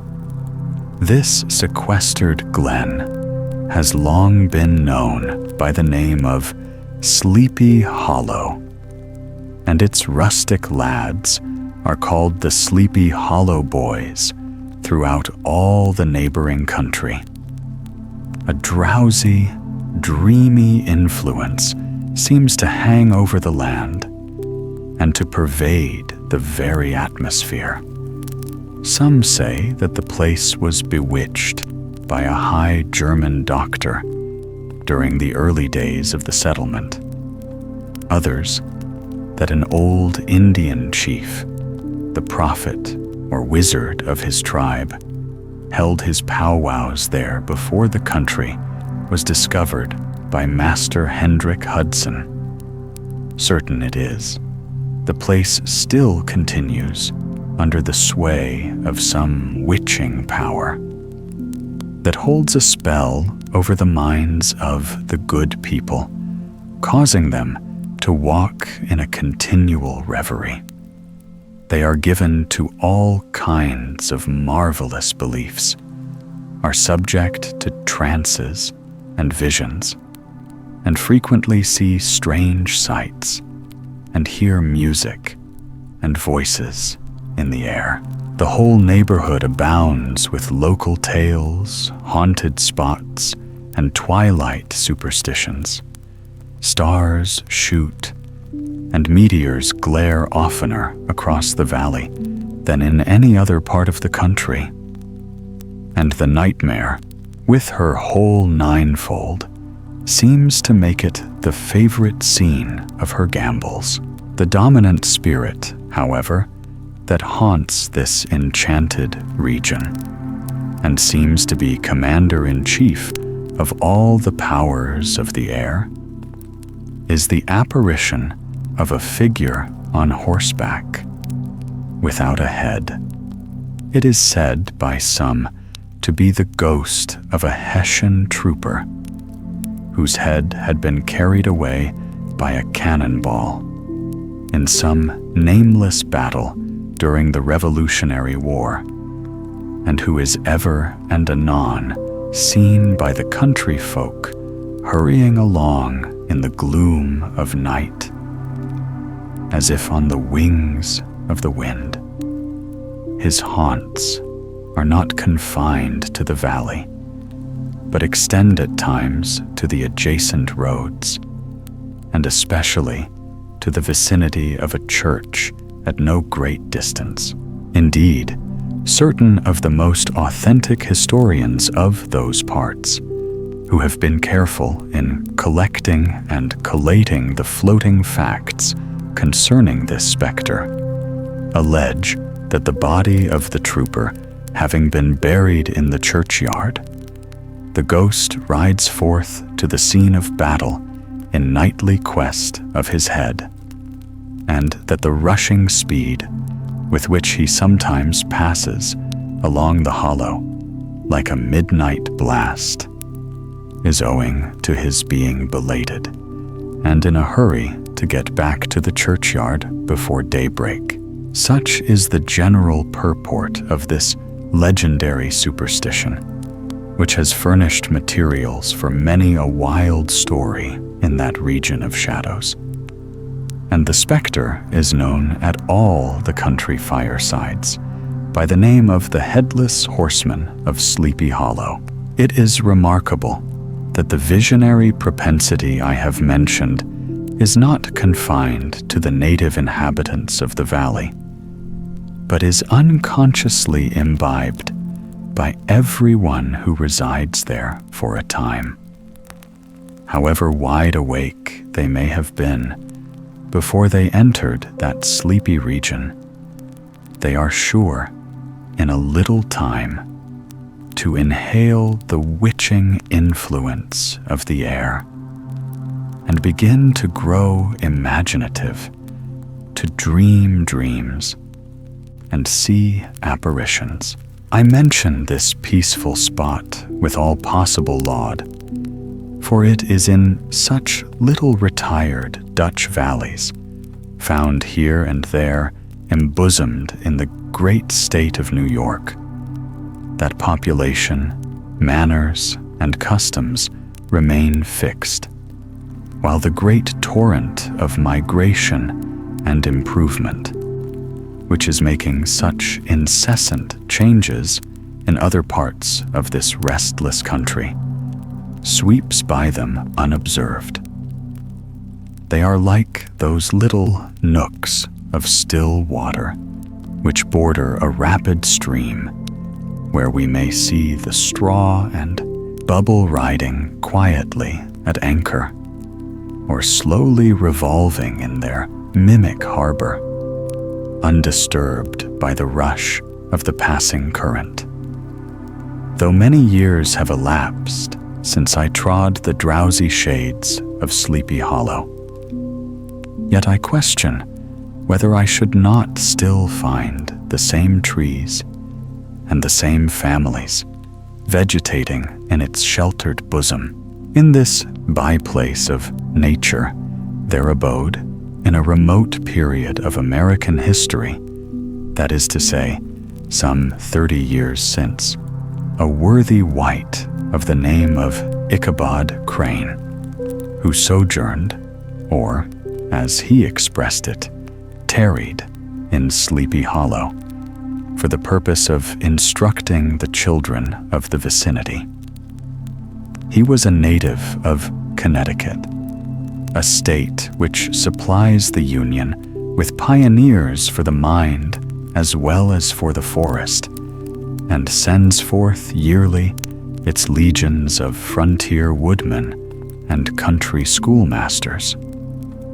The cognomen of Crane was not inapplicable to his person. He was tall, but exceedingly lank, with narrow shoulders, long arms and legs, hands that dangled a mile out of his sleeves, feet that might have served for shovels, and his whole frame most loosely hung together. His head was small and flat at top, with huge ears, large green glassy eyes, and a long snipe nose, so that it looked like a weathercock perched upon his spindle neck to tell which way the wind blew. To see him striding along the profile of a hill on a windy day, with his clothes bagging and fluttering about him, one might have mistaken him for the genius of famine descending upon the earth, or some scarecrow eloped from a cornfield. His schoolhouse was a low building of one large room, rudely constructed of logs, the windows partly glazed and partly patched with leaves of old copybooks. It was most ingeniously secured at vacant hours by with it twisted in the handle of the door, and stakes set against the window shutters, so that, though a thief might get in with perfect ease, he would find some embarrassment in getting out. An idea most probably borrowed by the architect Joost van Houten from The Mystery of an Eel Pot. The schoolhouse stood in a rather lonely but pleasant situation, just at the foot of a woody hill, with a brook running close by, and a formidable birch tree growing at one end of it. From hence, the low murmur of his pupils' voices, conning over their lessons, might be heard in a drowsy summer's day, like the hum of a beehive, interrupted now and then by the authoritative voice of the master, in the tone of menace or command, or peradventure by the appalling sound of the birch, as he urged some tardy loiterer along the flowery path of knowledge.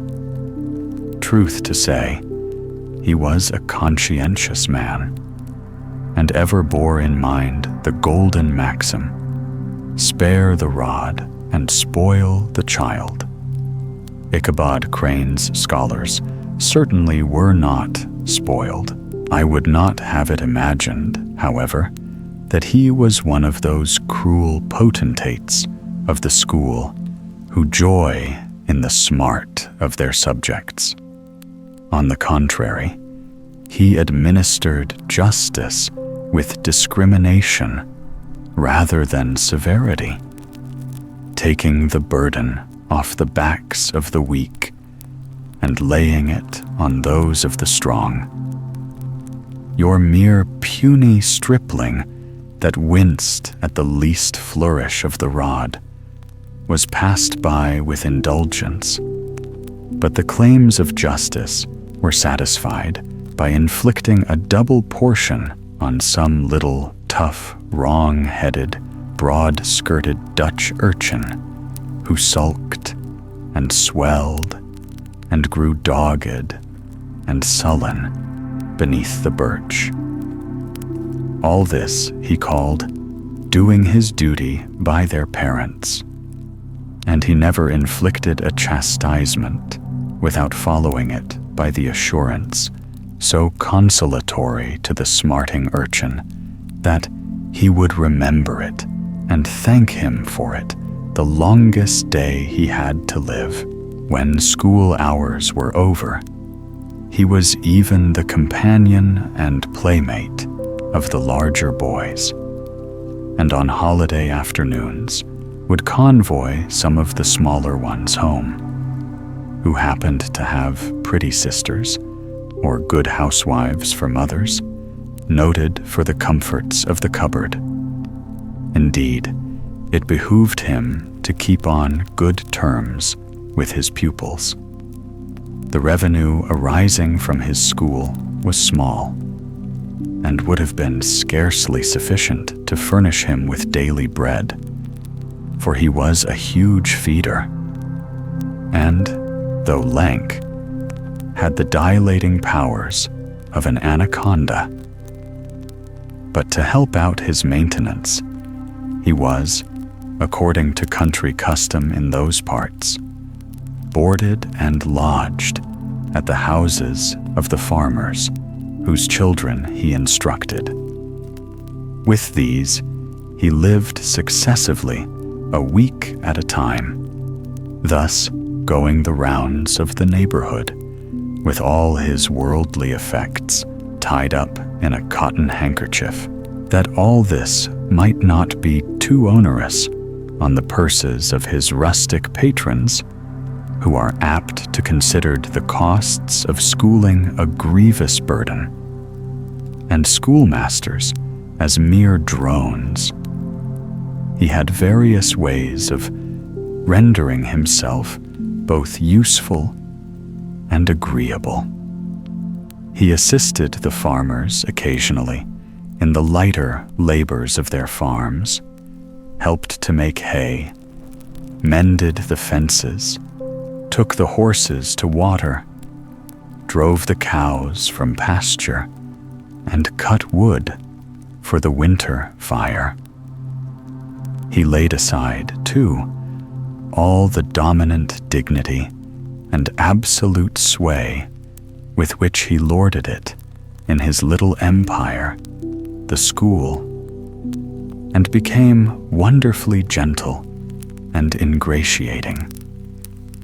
He found favor in the eyes of the mothers by petting the children, particularly the youngest, and like the lion bold, which whilom so magnanimously the lamb did hold, he would sit with a child on one knee and rock a cradle with his foot for whole hours together. In addition to his other vocations, he was the singing master of the neighborhood, and picked up many bright shillings by instructing the young folks in psalmody. It was a matter of no little vanity to him on Sundays to take his station in front of the church gallery with a band of chosen singers, where, in his own mind, he completely carried away the palm from the parson.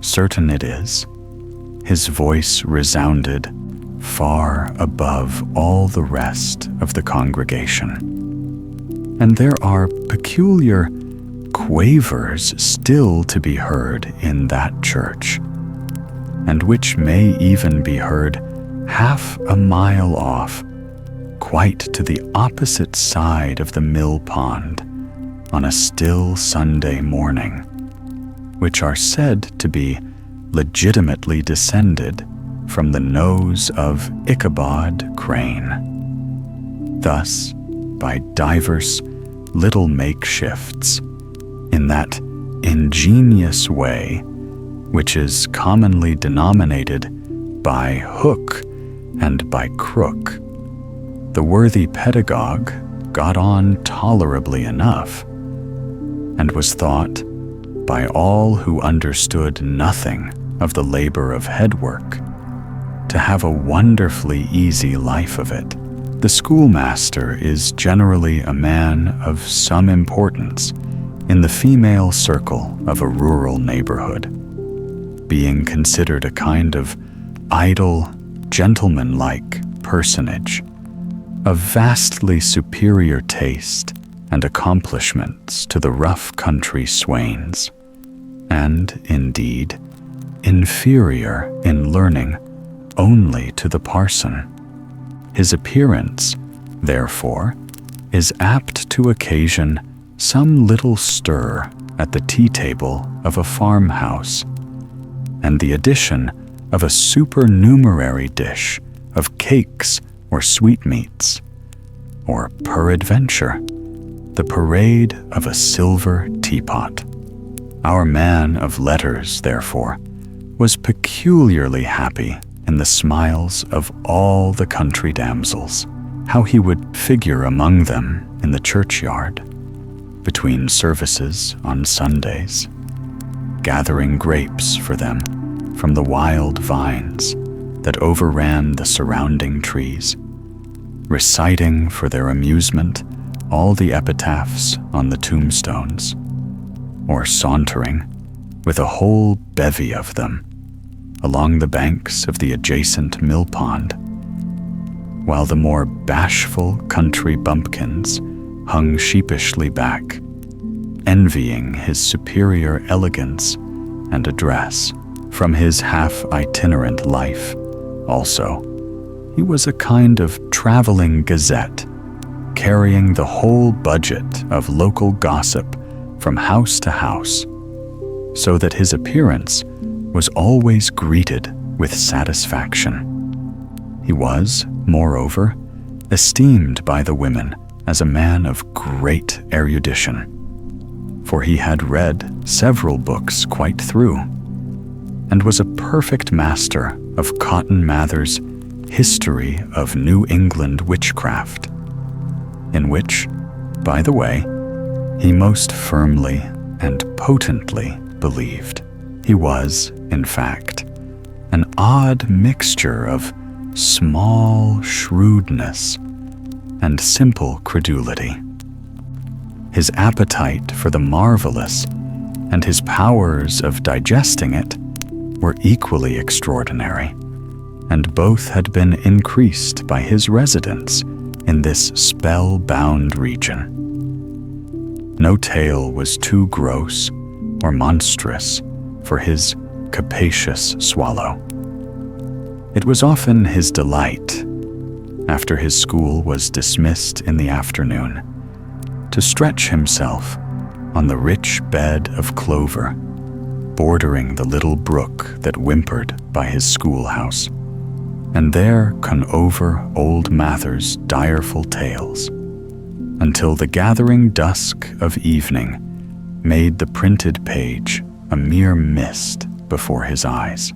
Then, as he wended his way by swamp and stream and awful woodland to the farmhouse where he happened to be quartered, every sound of nature at that witching hour fluttered his excited imagination.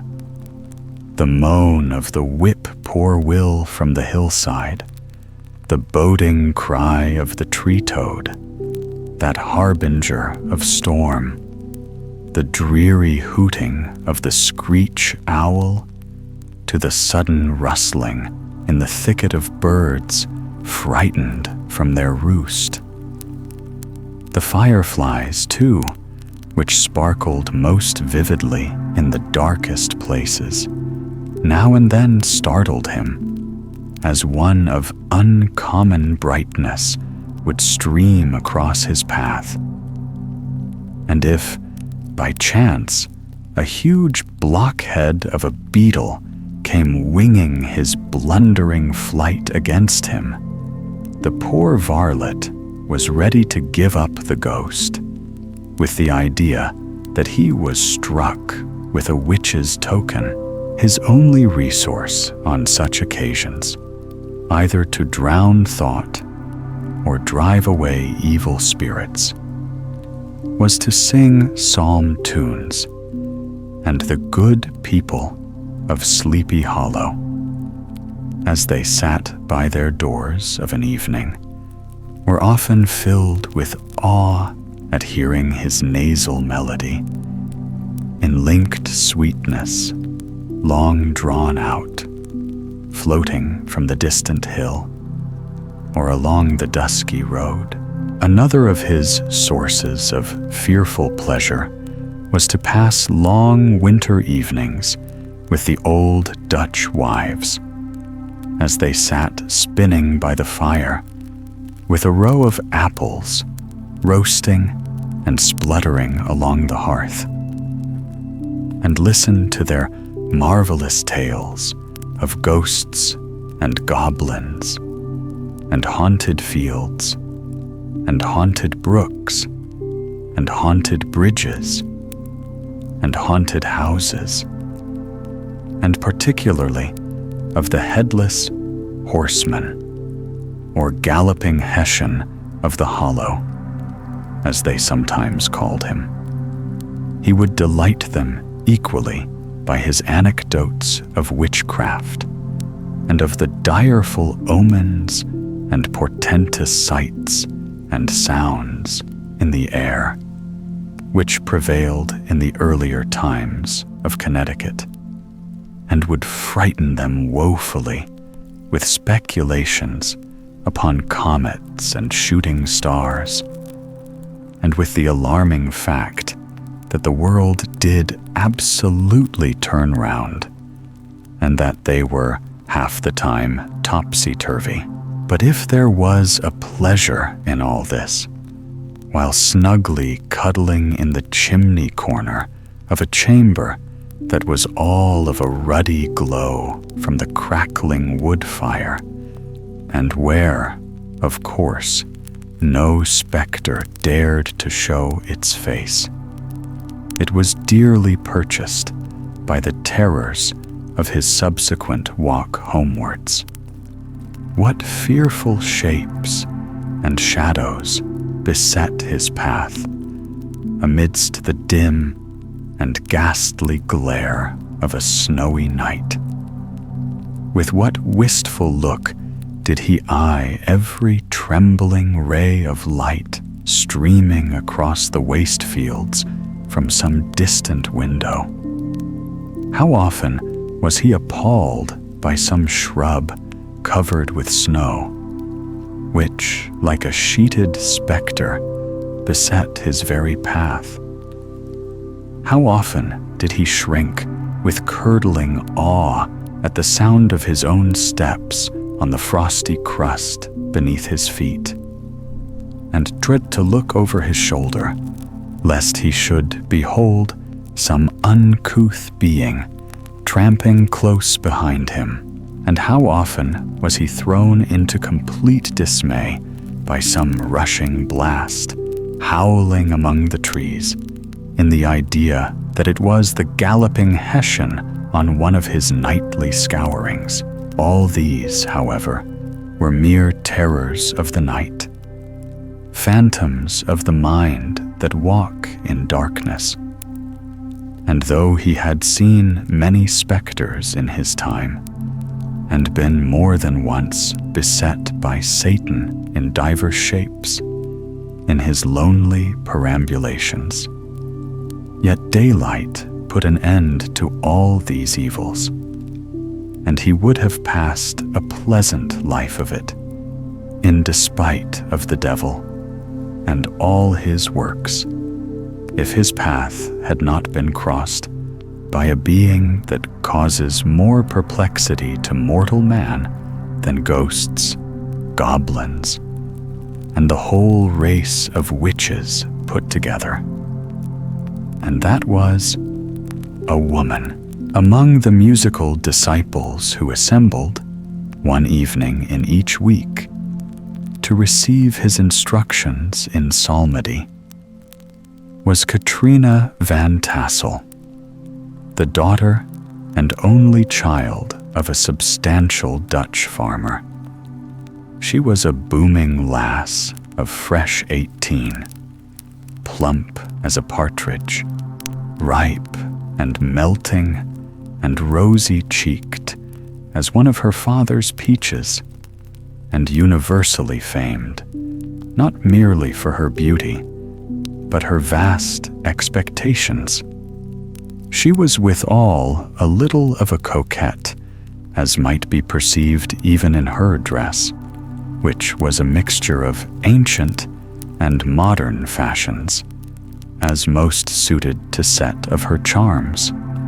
She wore the ornaments of pure yellow gold, which her great-great-grandmother had brought over from Saar Dam, the tempting stomacher of the olden time, and withal a provokingly short petticoat to display the prettiest foot and ankle in the country round. Ikehod Crane had a soft and foolish heart towards the sex, and it is not to be wondered at that so tempting a morsel soon found favor in his eyes, more especially after he had visited her in her paternal mansion. Old Baltus van Tassel was a perfect picture of a thriving, contented, liberal-hearted farmer. He seldom, it is true, sent either his eyes or his thoughts beyond the boundaries of his own farm. But within those, everything was snug, happy, and well-conditioned. He was satisfied with his wealth, but not proud of it, and piqued himself upon the hearty abundance rather than the style in which he lived. His stronghold was situated on the banks of the Hudson, in one of those green, sheltered, fertile nooks in which the Dutch farmers are so fond of nestling. A great elm tree spread its broad branches over it, at the foot of which bubbled up a spring of the softest and sweetest water, in a little well formed of a barrel, and then stole sparkling away through the grass to a neighboring brook that babbled along among alders and dwarf willows. Hard by the farmhouse was a vast barn that might have served for a church, every window and crevice of which seemed bursting forth with the treasures of the farm. The flail was busily resounding within it from morning to night. Swallows and martins skimmed twittering about the eaves, and rows of pigeons, some with one eye turned up, as if watching the weather, some with their heads under their wings or buried in their bosoms, and others swelling and cooing and bowing about their dames, were enjoying the sunshine on the roof. Sleek, unwieldy porkers were grunting in the repose and abundance of their pens, from whence sallied forth, now and then, troops of sucking pigs, as if to snuff the air. A stately squadron of snowy geese were riding in an adjoining pond, convoying whole fleets of ducks. Regiments of turkeys were gobbling through the farmyard, and guinea fowls fretting about it, like ill-tempered housewives, with their peevish, discontented cry. Before the barn door strutted the gallant cock, that pattern of a husband, a warrior, and a fine gentleman, clapping his burnished wings and crowing in the pride and gladness of his heart, sometimes tearing up the earth with his feet, and then generously calling his ever-hungry family of wives and children to enjoy the rich morsel which he had discovered. The pedagogue's mouth watered as he looked upon this sumptuous promise of luxurious winter fare. In his devouring mind's eye, he pictured to himself every roasting pig running about with a pudding in his belly and an apple in his mouth. The pigeons were snugly put to bed in a comfortable pie and tucked in with a coverlet of crust. The geese were swimming in their own gravy, and the ducks pairing cosily in dishes, like snug married couples with a decent competency of onion sauce. In the porkers, he saw carved out the future sleek side of bacon and juicy relishing ham. Not a turkey, but he beheld daintily trussed up, with its gizzard under its wing, and peradventure a necklace of savory sausages. And even bright Chanticleer himself lay sprawling on his back in a side dish with uplifted claws, as if craving that quarter which his chivalrous spirit disdained to ask while living.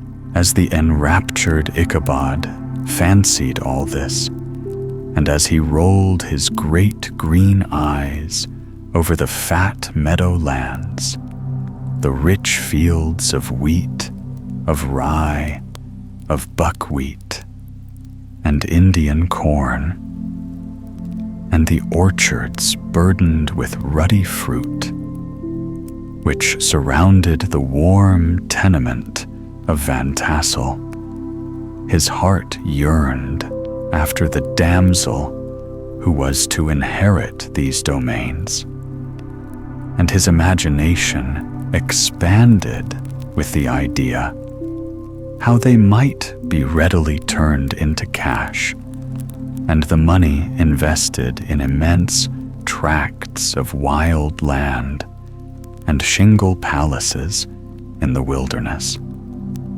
Nay, his busy fancy already realized his hopes, and presented to him the blooming Katrina, with a whole family of children, mounted on the top of a wagon loaded with household trumpery, with pots and kettles dangling beneath.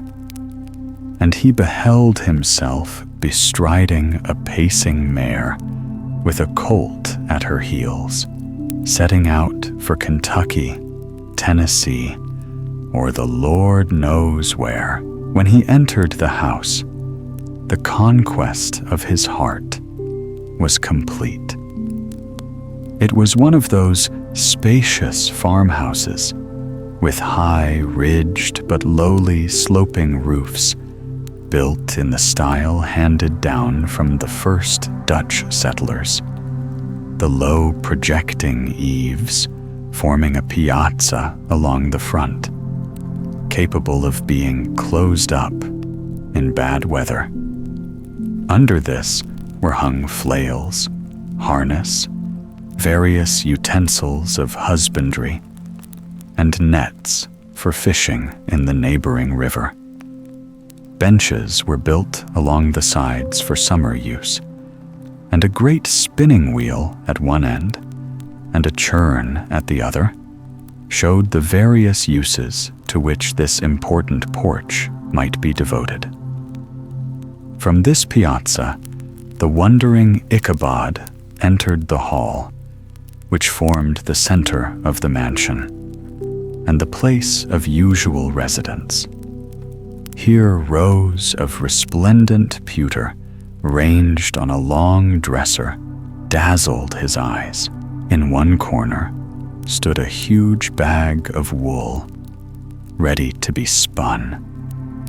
In another, a quantity of linsey woolsey, just from the loom, ears of Indian corn, and strings of dried apples and peaches, hung in gay festoons along the walls, mingled with the gaud of red peppers. And a door left ajar gave him a peep into the best parlor, where the claw-footed chairs and dark mahogany tables shone like mirrors. Andirons, with their accompanying shovel and tongs, glistened from their covert of asparagus tops. mock, oranges, and conch. Shells decorated the mantelpiece. Strings of various colored birds' eggs were suspended above it. A great ostrich egg was hung from the center of the room, and a corner cupboard, knowingly left open, displayed immense treasures of old silver, well-mended china. From the moment Ichabod laid his eyes upon these regions of delight, the peace of his mind was at an end, and his only study was how to gain the affections of the peerless daughter of Van Tassel. In this enterprise, however, he had more real difficulties than generally fell to the lot of a knight-errant of yore, who seldom had anything but giants, enchanters, fiery dragons, and such like easily conquered adversaries to contend with, and had to make his way merely through gates of iron and brass, and walls of adamant to the castle keep, where the lady of his heart was confined, all which he achieved as easily as a man would carve his way to the center of a Christmas pie.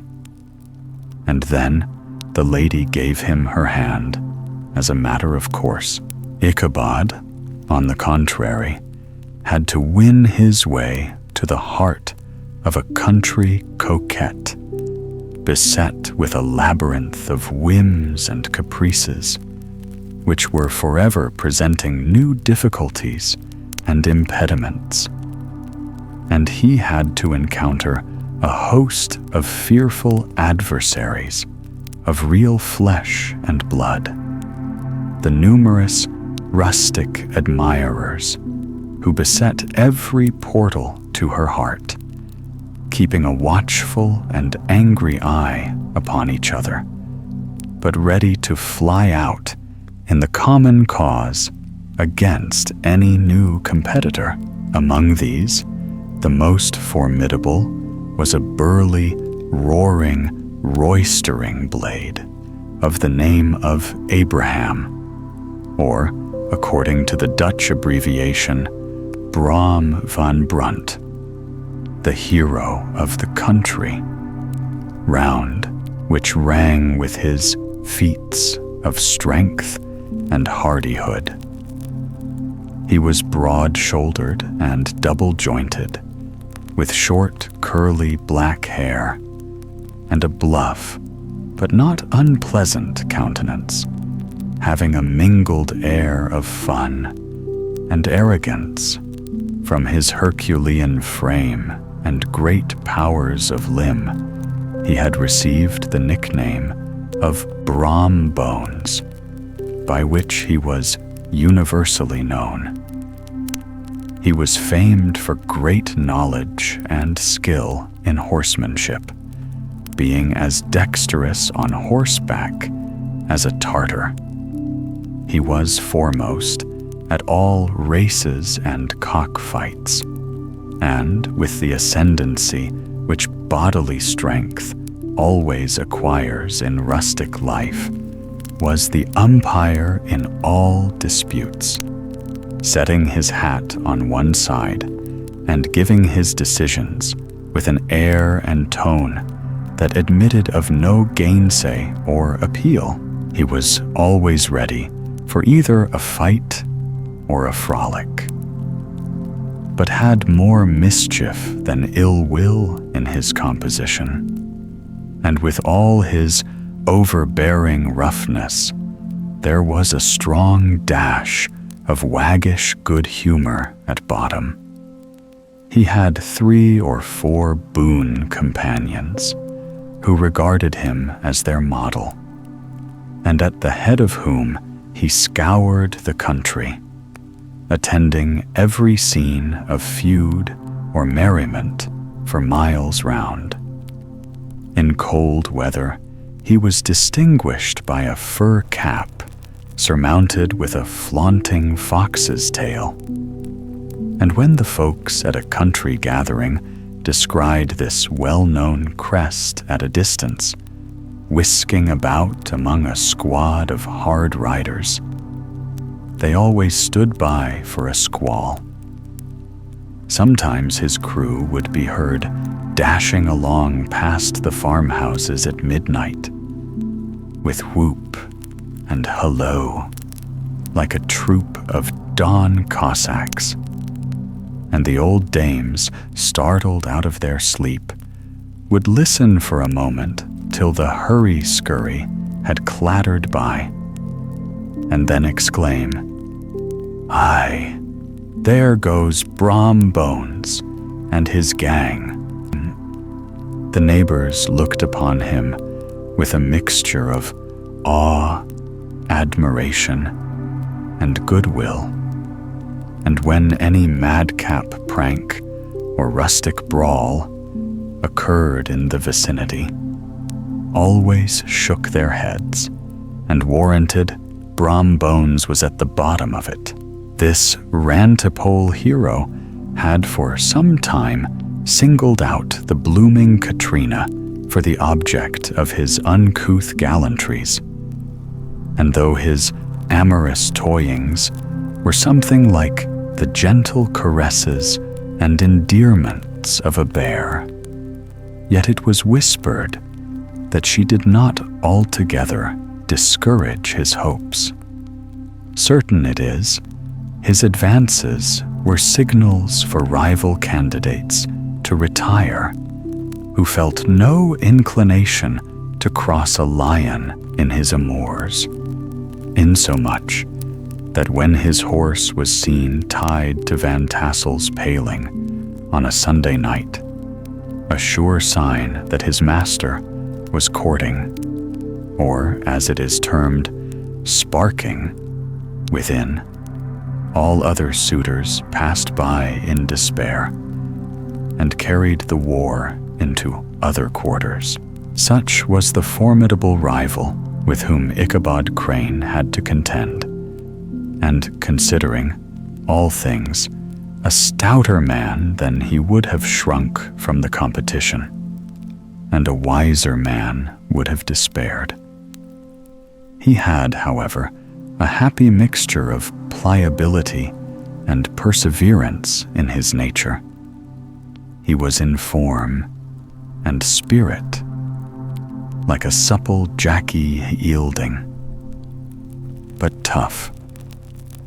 Though he bent, he never broke, and though he bowed beneath the slightest pressure, yet the moment it was away, jerk, he was as erect and carried his head as high as ever.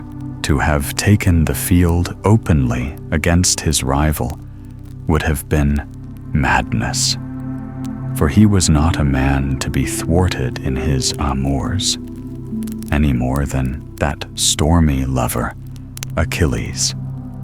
Ichabod, therefore, made his advances in a quiet and gently insinuating manner. Under cover of his character of singing master, he made frequent visits at the farmhouse, not that he had anything to apprehend from the meddlesome interference of parents, which is so often a stumbling block in the path of lovers. Balt Van Tassel was an easy, indulgent soul. He loved his daughter better even than his pipe, and, like a reasonable man and an excellent father, let her have her way in everything. His notable little wife, too, had enough to do to attend to her housekeeping and manage her poultry.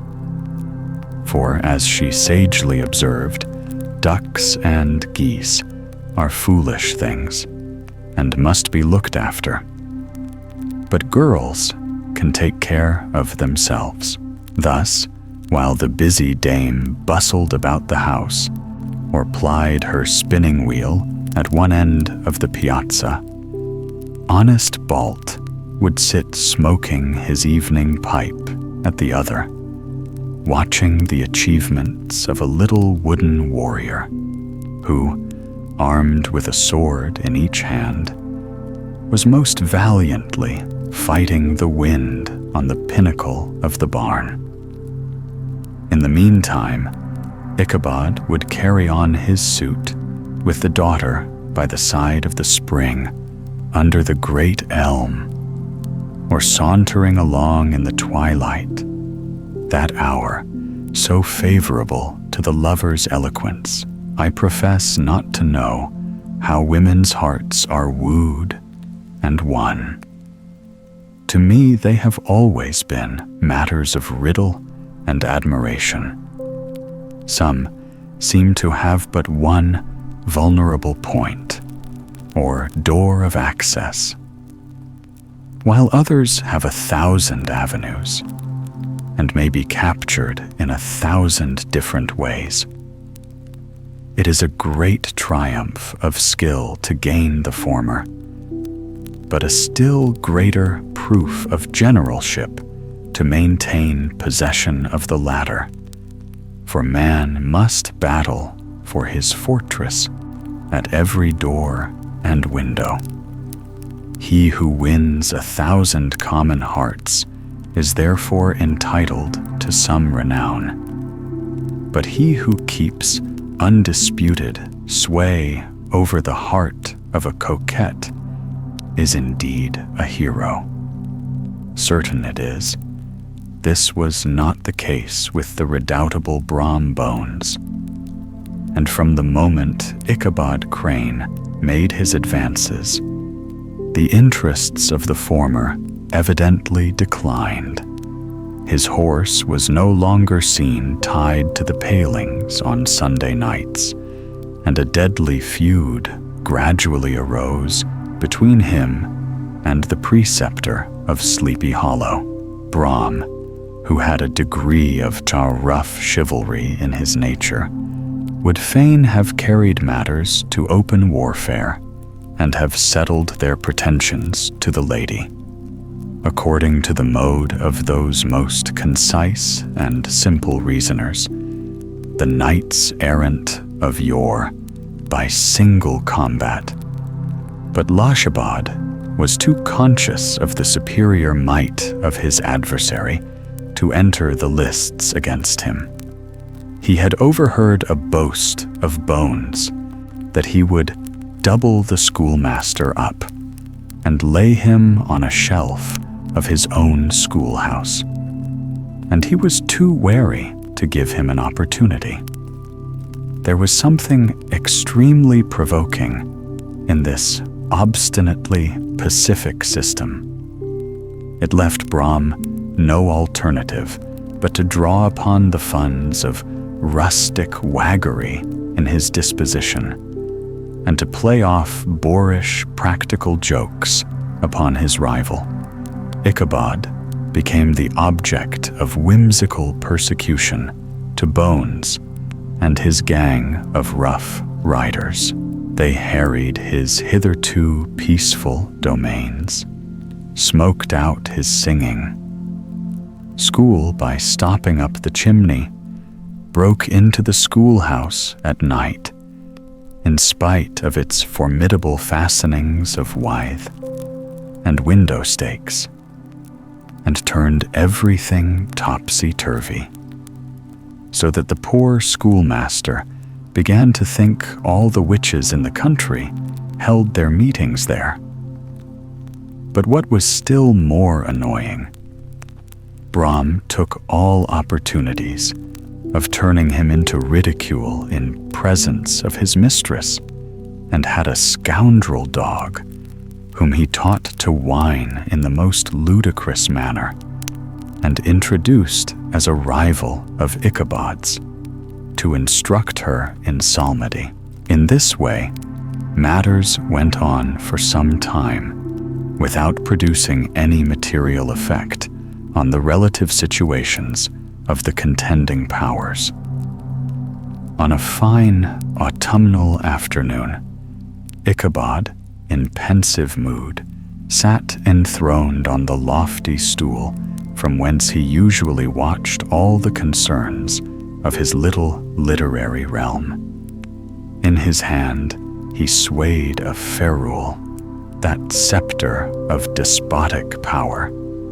The birch of justice reposed on 3 nails behind the throne, a constant terror to evil-doers, while on the desk before him might be seen sundry contraband articles and prohibited weapons, detected upon the persons of idle urchins, such as half-munched apples, pop guns, whirligigs, fly cages, and whole legions of rampant little paper gamecocks. Apparently, there had been some appalling act of justice recently inflicted, for his scholars were all busily intent upon their books, or slyly whispering behind them with one eye kept upon the master. And a kind of buzzing stillness reigned throughout the schoolroom. It was suddenly interrupted by the appearance of a Negro in tow-cloth jacket and trousers, a round-crowned fragment of a hat, like the cap of Mercury, and mounted on the back of a ragged, wild, half-broken colt, which he managed with a rope by way of halter. He came clattering up to the school door with an invitation to Ichabod to attend a merry, making or quilting frolic to be held that evening at Mynheer Van Tassel's, and having delivered his message with that air of importance and effort at fine language which a Negro is apt to display on petty embassies of the kind, he dashed over the brook and was seen scampering away up the hollow, full of the importance and hurry of his mission. All was now bustle and hubbub in the late, quiet schoolroom. The scholars were hurried through their lessons without stopping at trifles. Those who were nimble skipped over half with impunity, and those who were tardy had a smart application now and then in the rear to quicken their speed or help them over a tall word.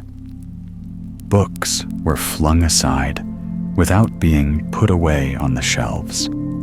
Inkstands were overturned, benches thrown down, and the whole school was turned loose an hour before the usual time, bursting forth like a legion of young imps, yelping and racketing about the green in joy at their early emancipation.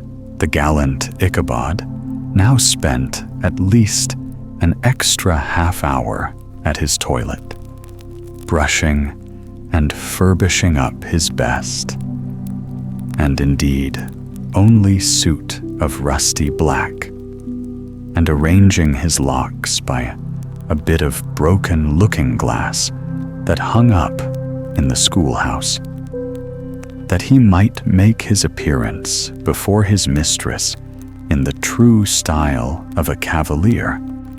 He borrowed a horse from the farmer with whom he was domiciliated, a choleric old Dutchman of the name of Hans van Ripper, and thus gallantly mounted, issued forth like a knight errant in quest of adventures. But it is meet I should, in the true spirit of romantic story, give some account of the looks and equipments of my hero and his steed. The animal he bestrode was a broken-down plough horse, that had outlived almost everything but its viciousness. He was gaunt and shagged, with a ewe neck and a head like a hammer. His rusty mane and tail were tangled and knotted with burrs. One eye had lost its pupil and was glaring and spectral, but the other had the gleam of a genuine devil in it. Still, he must have had fire and metal in his day, if we may judge from the name he bore of Gunpowder. He had, in fact, been a favorite steed of his master's, the choleric Van Ripper, who was a furious rider, and had infused, very probably, some of his own spirit into the animal. For old and broken down as he looked, there was more of the lurking devil in him than in any young filly in the country. Ichabod was a suitable figure for such a steed. He rode with short stirrups, which brought his knees nearly up to the pommel of the saddle. His sharp elbows stuck out like grasshoppers. He carried his whip perpendicularly in his hand, like a scepter, and as his horse jogged on, the motion of his arms was not unlike the flapping of a pair of wings. A small wool hat rested on the top of his nose, for so his scanty strip of forehead might be called, and the skirts of his black coat fluttered out almost to the horse's tail. Such was the appearance of Ichabod and his steed as they shambled out of the gate of Hans Van Ripper. And it was altogether such an apparition as is seldom to be met with in broad daylight. It was, as I have said, a fine autumnal day. The sky was clear and serene, and nature wore that rich and golden livery which we always associate with the idea of abundance. The forests had put on their sober brown and yellow, while some trees of the tenderer kind had been nipped by the frosts into brilliant dyes of orange, purple, and scarlet. Streaming files of wild ducks began to make their appearance high in the air. The bark of the squirrel might be heard from the groves of beech and hickory. Nuts, and the pensive whistle of the quail at intervals from the neighboring stubble field. The small birds were taking their farewell banquets.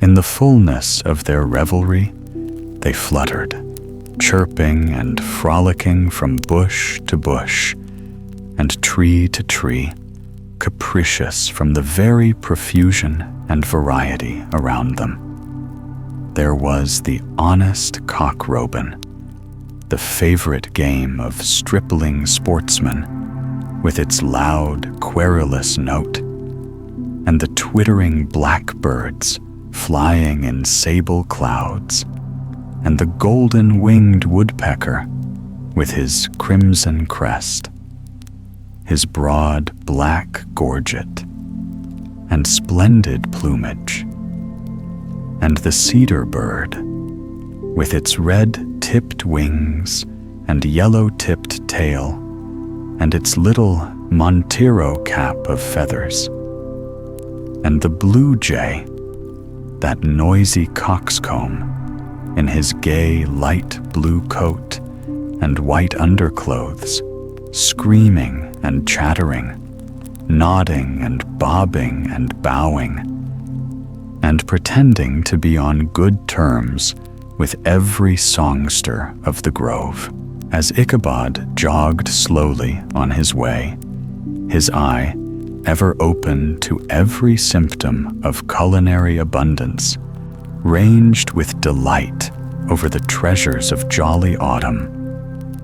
On all sides, he beheld vast store of apples, some hanging in oppressive opulence on the trees, some gathered into baskets and barrels for the market, others heaped up in rich piles for the cider press.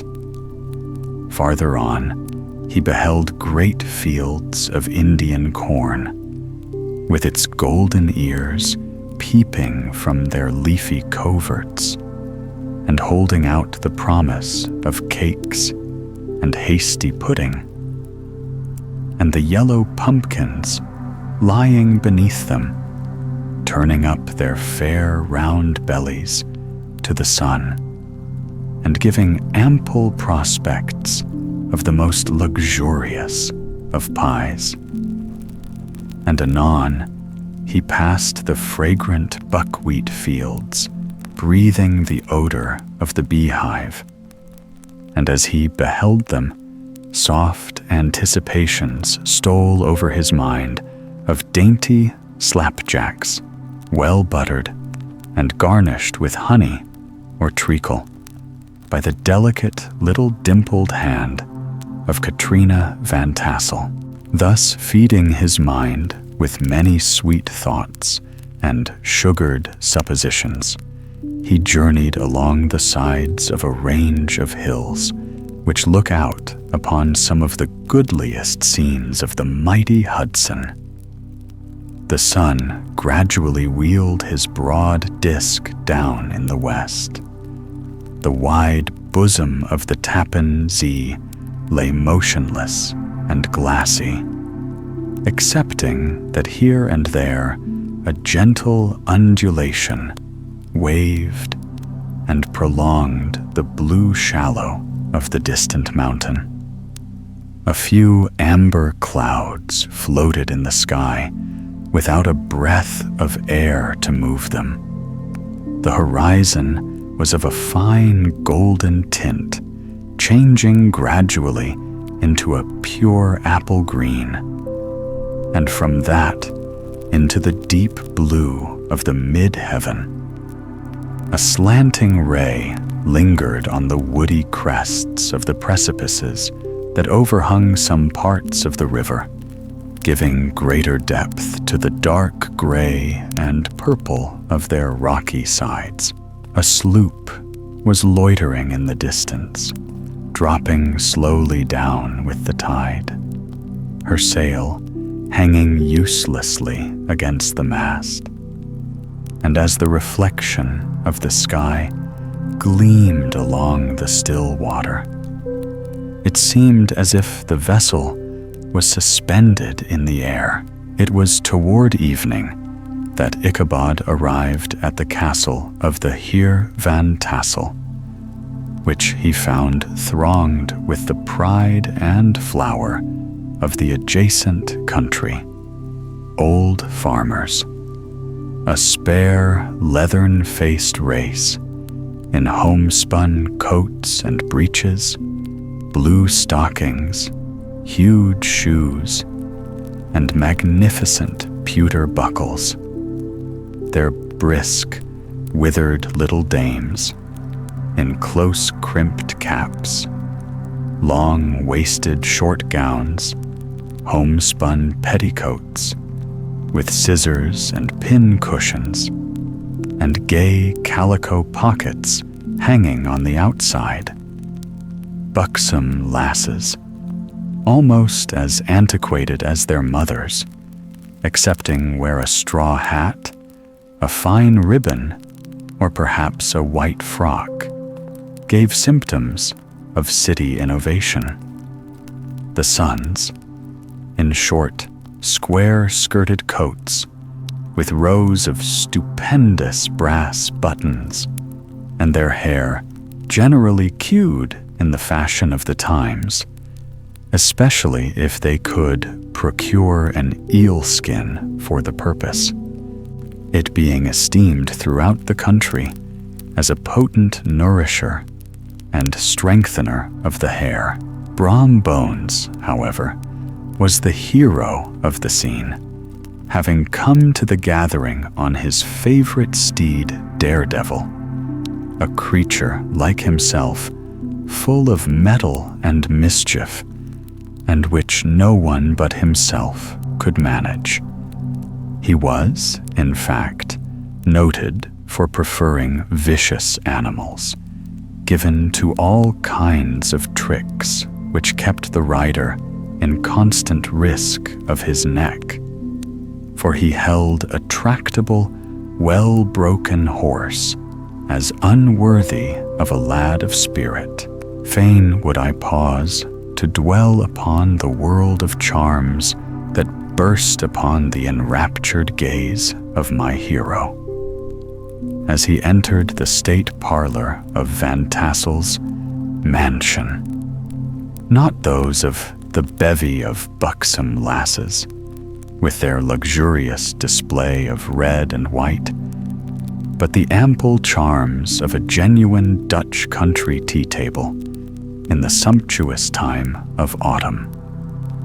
Such heaped up platters of cakes of various and almost indescribable kinds, known only to experienced Dutch housewives. There was the dowdy donut, the tender oliekoek, and the crisp and crumbling cruller, sweet cakes and short cakes, ginger cakes and honey cakes, and the whole family of cakes.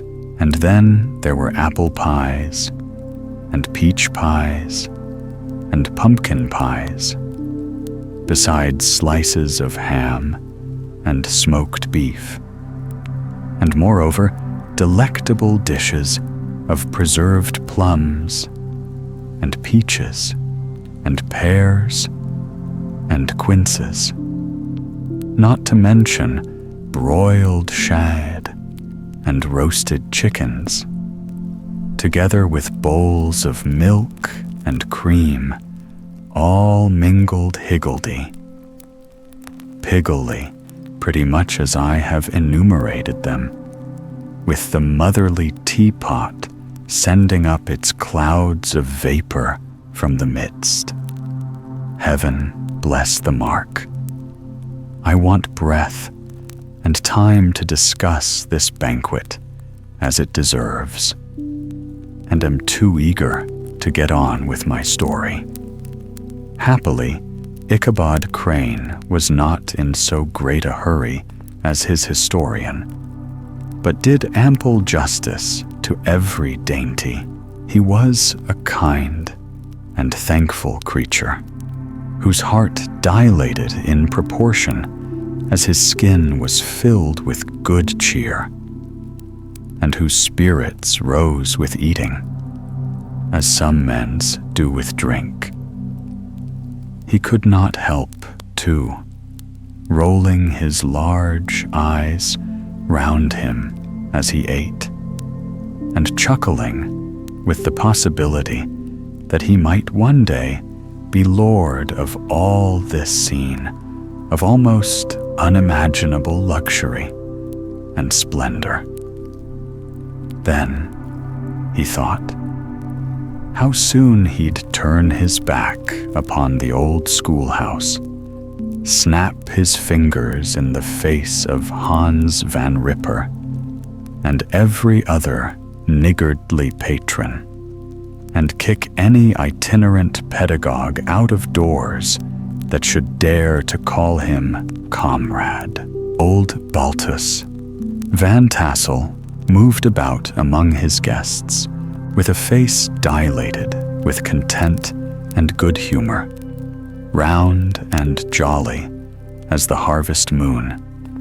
His hospitable attentions were brief but expressive, being confined to a shake of the hand, a slap on the shoulder, a loud laugh, and a pressing invitation to fall to and help themselves.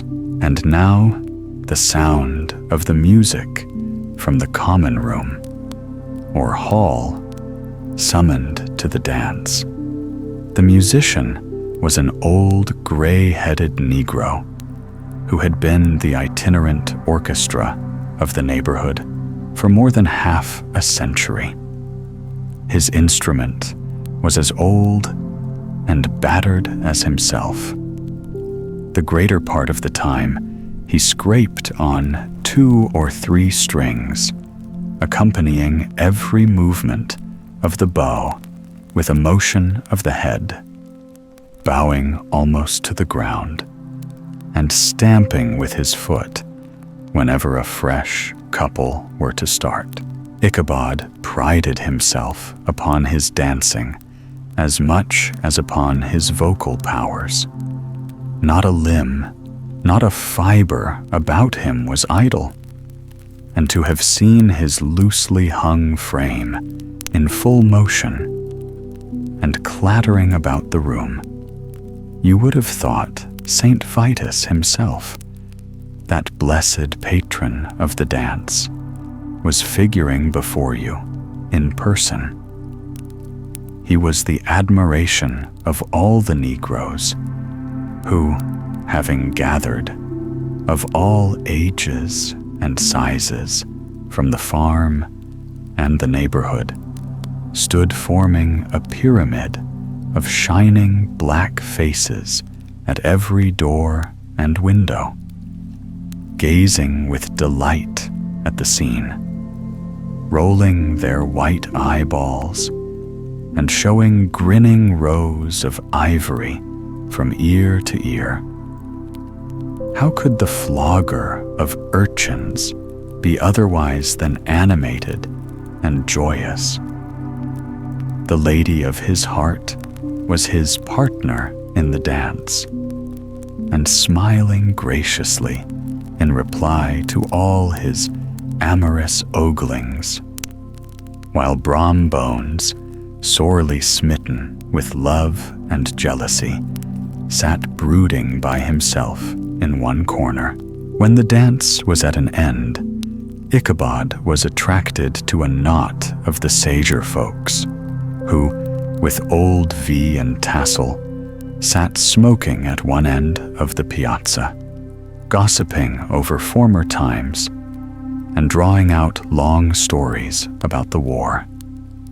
This neighborhood, at the time of which I am speaking, was one of those highly favored places which abound with chronicle and great men. The British and American line had run near it during the war. It had, therefore, been the scene of marauding and infested with refugees, cowboys, and all kinds of border chivalry. Just sufficient time had elapsed to enable each storyteller to dress up his tale with a little becoming fiction, and, in the indistinctness of his recollection, to make himself the hero of every exploit. There was the story of Dofue Martling, a large, blue-bearded Dutchman who had nearly taken a British frigate with an old iron 9-pounder from a mud breastwork, only that his gun burst at the 6th discharge. And there was an old gentleman who shall be nameless, being too rich a mynheer to be lightly mentioned, who in the Battle of White Plains, being an excellent master of defense, parried a musket ball with a small sword, insomuch that he absolutely felt it whiz round the blade and glance off at the hilt, in proof of which he was ready at any time to show the sword, with the hilt a little bent.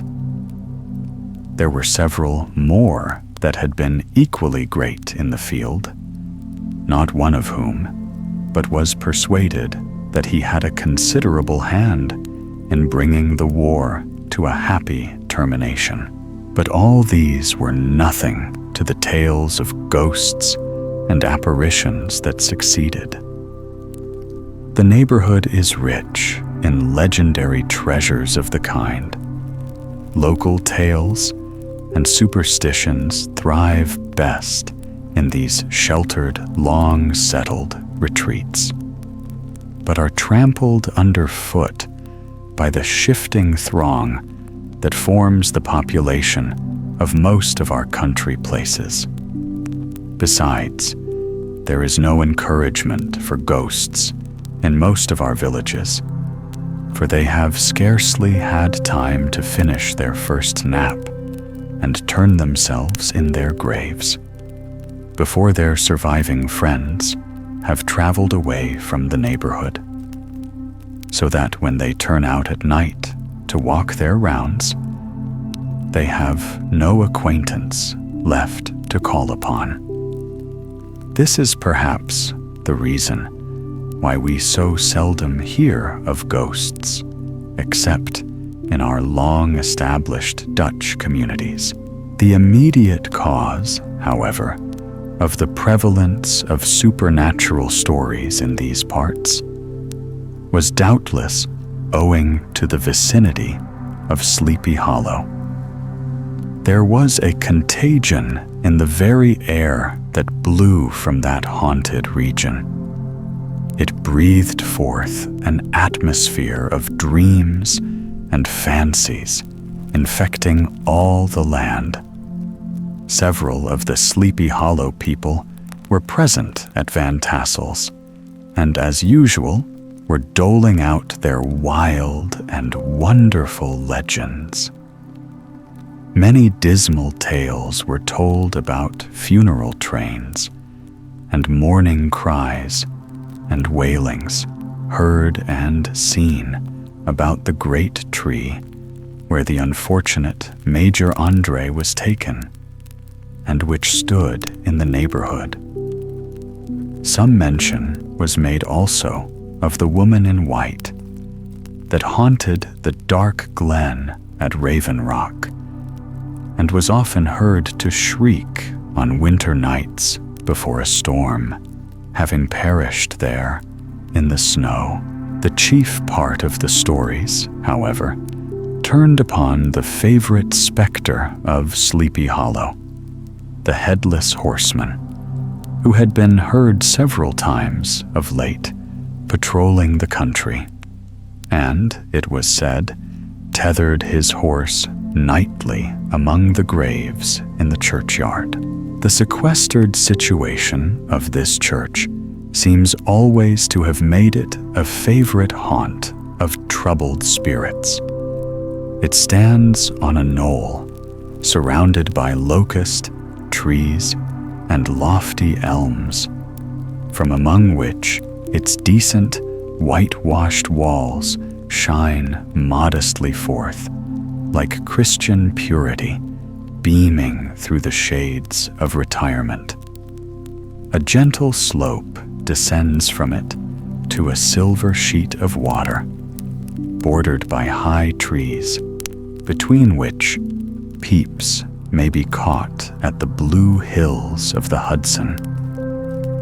To look upon its grass-grown yard, where the sunbeams seem to sleep so quietly, one would think that there at least the dead might rest in peace. On one side of the church extends a wide, woody dell, along which raves a large brook among broken rocks and trunks of fallen trees. Over a deep, black part of the stream, not far from the church, was formerly thrown a wooden bridge. The road that led to it, and the bridge itself, were thickly shaded by overhanging trees, which cast a gloom about it, even in the daytime, but occasioned a fearful darkness at night. Such was one of the favorite haunts of the Headless Horseman, and the place where he was most frequently encountered. The tale was told of old Brower, a most heretical disbeliever in ghosts, how he met the horseman returning from his foray into Sleepy Hollow, and was obliged to get up behind him, how they galloped over bush and brake, over hill and swamp, until they reached the bridge, when the horseman suddenly turned into a skeleton, threw old Brower into the brook, and sprang away over the treetops with a clap of thunder. This story was immediately matched by a thrice marvelous adventure of Brom Bones, who made light of the galloping Hessian as an errant jockey. He affirmed that on returning one night from the neighboring village of Sing Sing, he had been overtaken by this midnight trooper, that he had offered to race with him for a bowl of punch, and should have won it too, for Daredevil beat the goblin horse all hollow. But just as they came to the church bridge, the Hessian bolted and vanished in a flash of fire. All these tales, told in that drowsy undertone with which men talk in the dark, the countenances of the listeners only now and then receiving a casual gleam from the glare of a pipe, sank deep in the mind of Ichabod.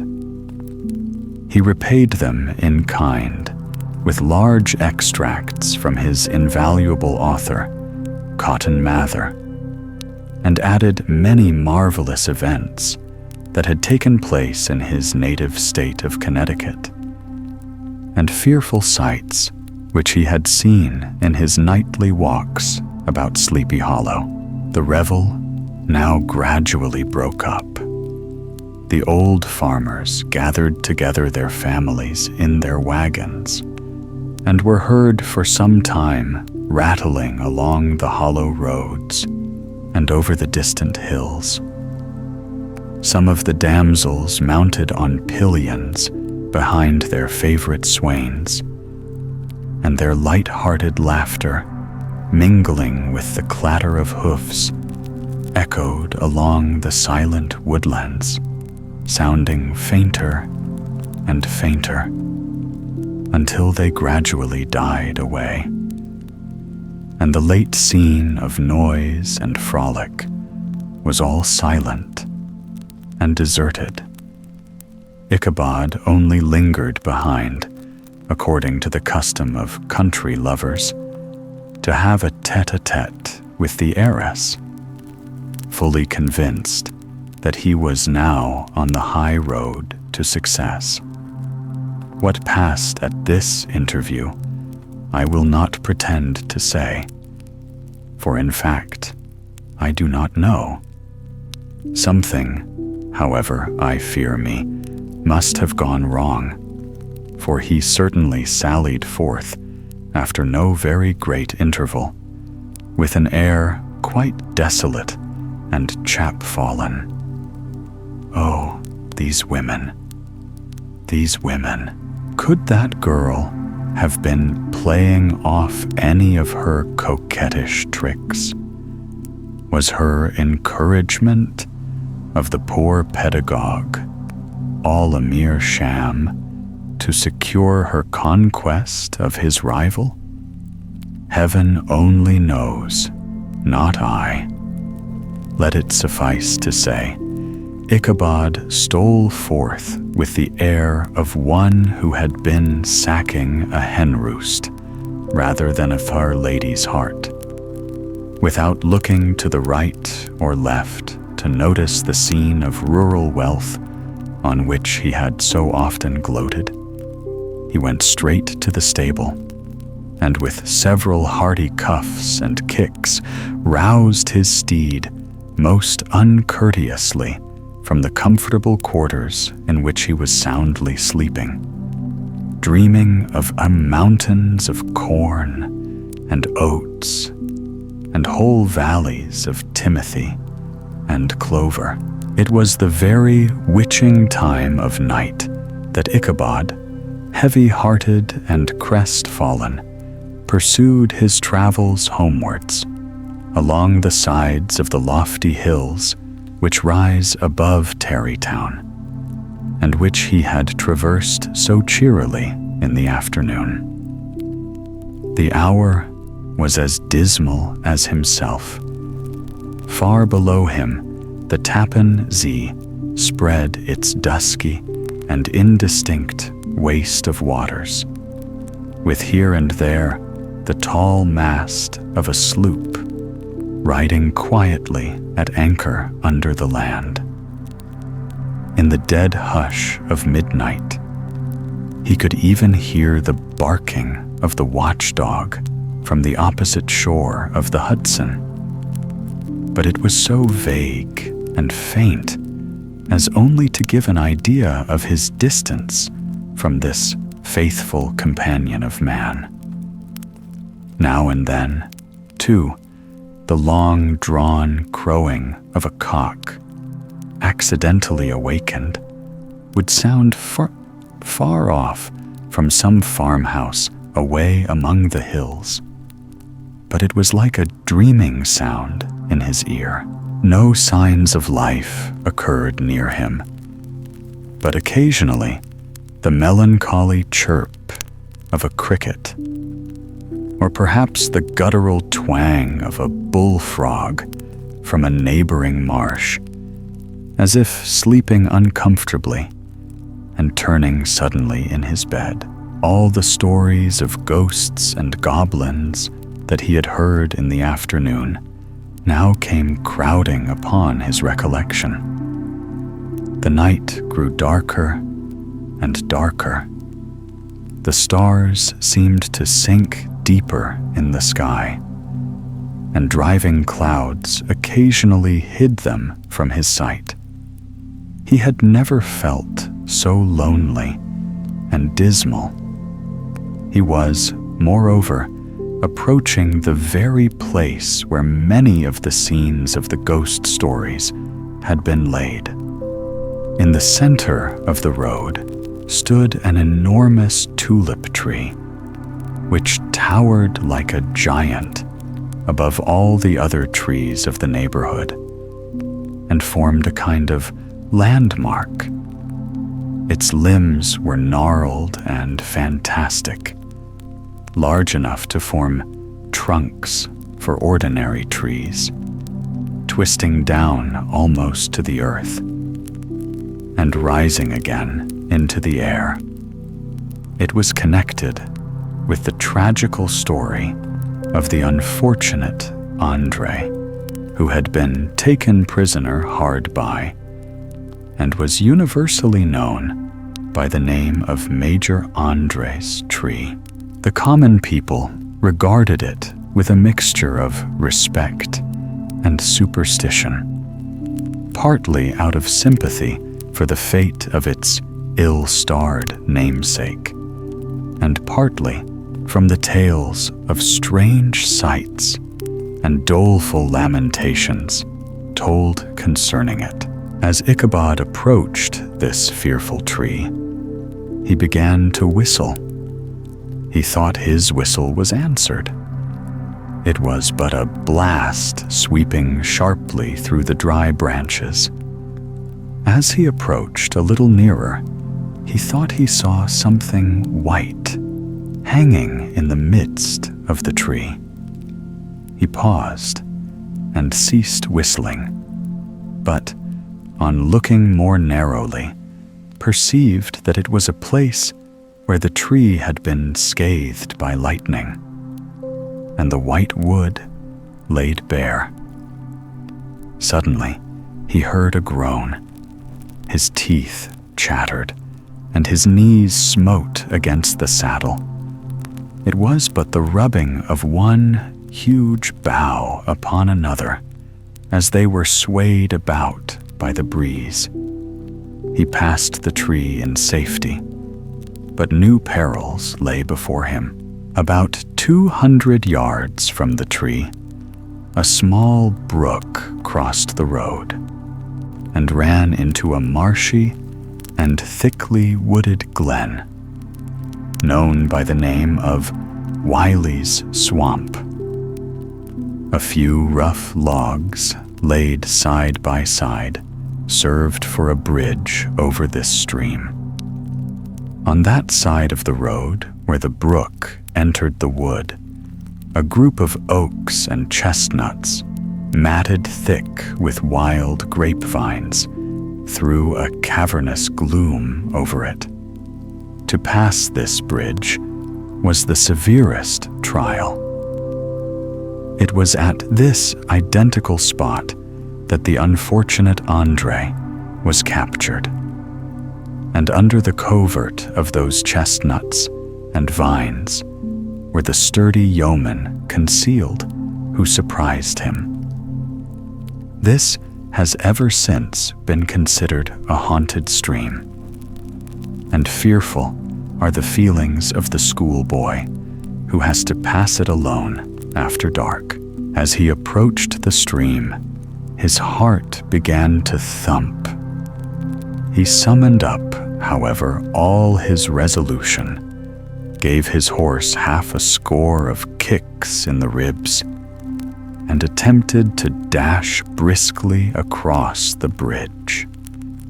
But instead of starting forward, the perverse old animal made a lateral movement and ran broadside against the fence.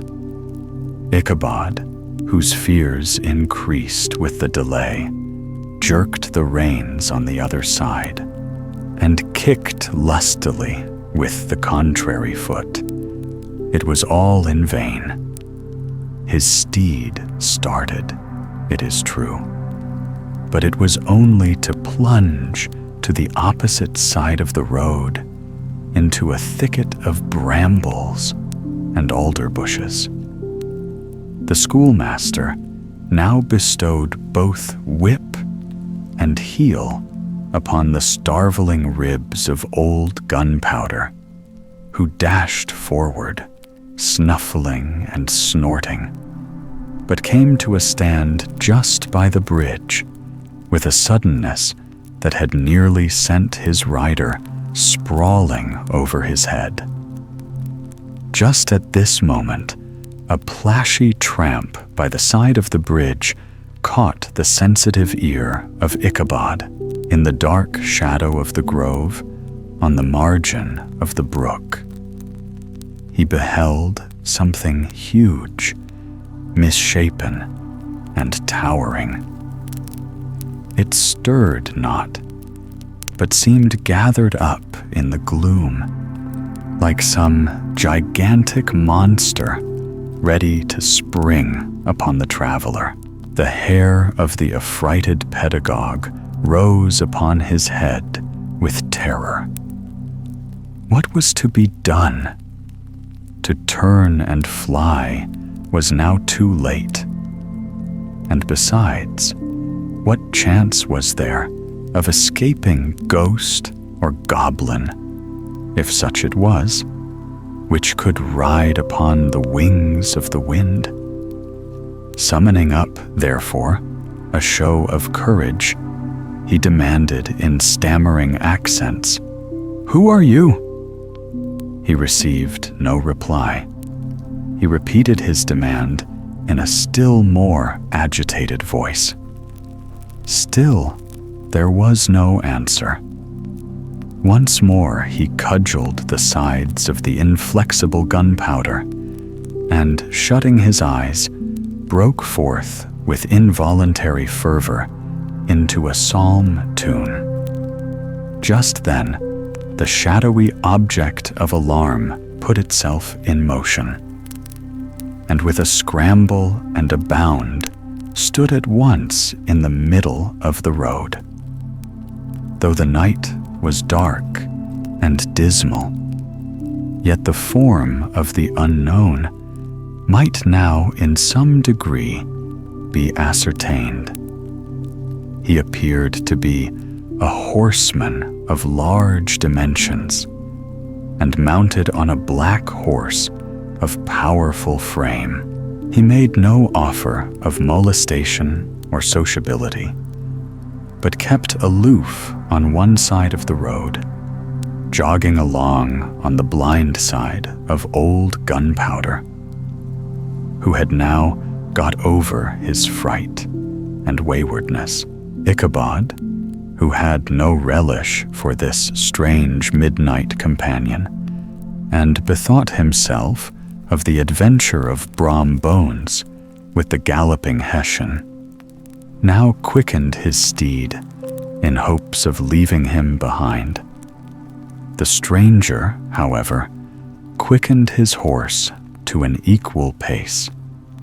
Ichabod pulled up and fell into a walk, thinking to lag behind. The other did the same. His heart began to sink within him. He endeavored to resume his psalm tune, but his parched tongue clove to the roof of his mouth, and he could not utter a stave. There was something in the moody and dogged silence of this pertinacious companion that was mysterious and appalling. It was soon fearfully accounted for. On mounting a rising ground, which brought the figure of his fellow traveler in relief against the sky, gigantic in height, and muffled in a cloak, Ichabod was horror-struck on perceiving that he was headless, but his horror was still more increased on observing that the head, which should have rested on his shoulders, was carried before him on the pommel of his saddle. His terror rose to desperation. He rained a shower of kicks and blows upon Gunpowder, hoping by a sudden movement to give his companion the slip. But the spectre started full jump with him. Away then, they dashed through thick and thin, stones flying and sparks flashing at every bound. Ichabod's flimsy garments fluttered in the air as he stretched his long, lank body away over his horse's head in the eagerness of his flight. They had now reached the road which turns off to Sleepy Hollow. But Gunpowder, who seemed possessed with a demon, instead of keeping up it, made an opposite turn and plunged headlong downhill to the left. This road leads through a sandy hollow, shaded by trees for about 1/4 mile, where it crosses the bridge famous in goblin story. And just beyond swells the green knoll on which stands the whitewashed church. As yet the panic of the steed had given his unskillful rider an apparent advantage in the chase. But just as he had got halfway through the hollow, the girths of the saddle gave way, and he felt it slipping from under him. He seized it by the pommel and endeavored to hold it firm, but in vain, and had just time to save himself by clasping old Gunpowder round the neck, when the saddle fell to the earth, and he heard it trampled underfoot by his pursuer. For a moment, the terror of Hans Van Ripper's wrath passed across his mind, for it was his Sunday saddle. But this was no time for petty fears. The goblin was hard on his haunches, and, unskillful rider that he was, he had much ado to maintain his seat, sometimes slipping on one side, sometimes on another, and sometimes jolted on the high ridge of his horse's backbone with a violence that he verily feared would cleave him asunder. An opening in the trees now cheered him with the hopes that the church bridge was at hand. The wavering reflection of a silver star in the bosom of the brook told him that he was not mistaken. He saw the walls of the church dimly glaring under the trees beyond. He recollected the place where Brom Bones's ghostly competitor had disappeared. If I can but reach that bridge, thought Ichabod, I am safe. Just then, he heard the black steed panting and blowing close behind him. He even fancied that he felt his hot breath. Another convulsive kick in the ribs, and old Gunpowder sprang upon the bridge. He thundered over the resounding planks. He gained the opposite side, and now Ichabod cast a look behind to see if his pursuer should vanish, according to rule, in a flash of fire and brimstone. Just then, he saw the goblin rising in his stirrups, and in the very act of hurling his head at him. Ichabod endeavored to dodge the horrible missile, but too late. It encountered his cranium with a tremendous crash.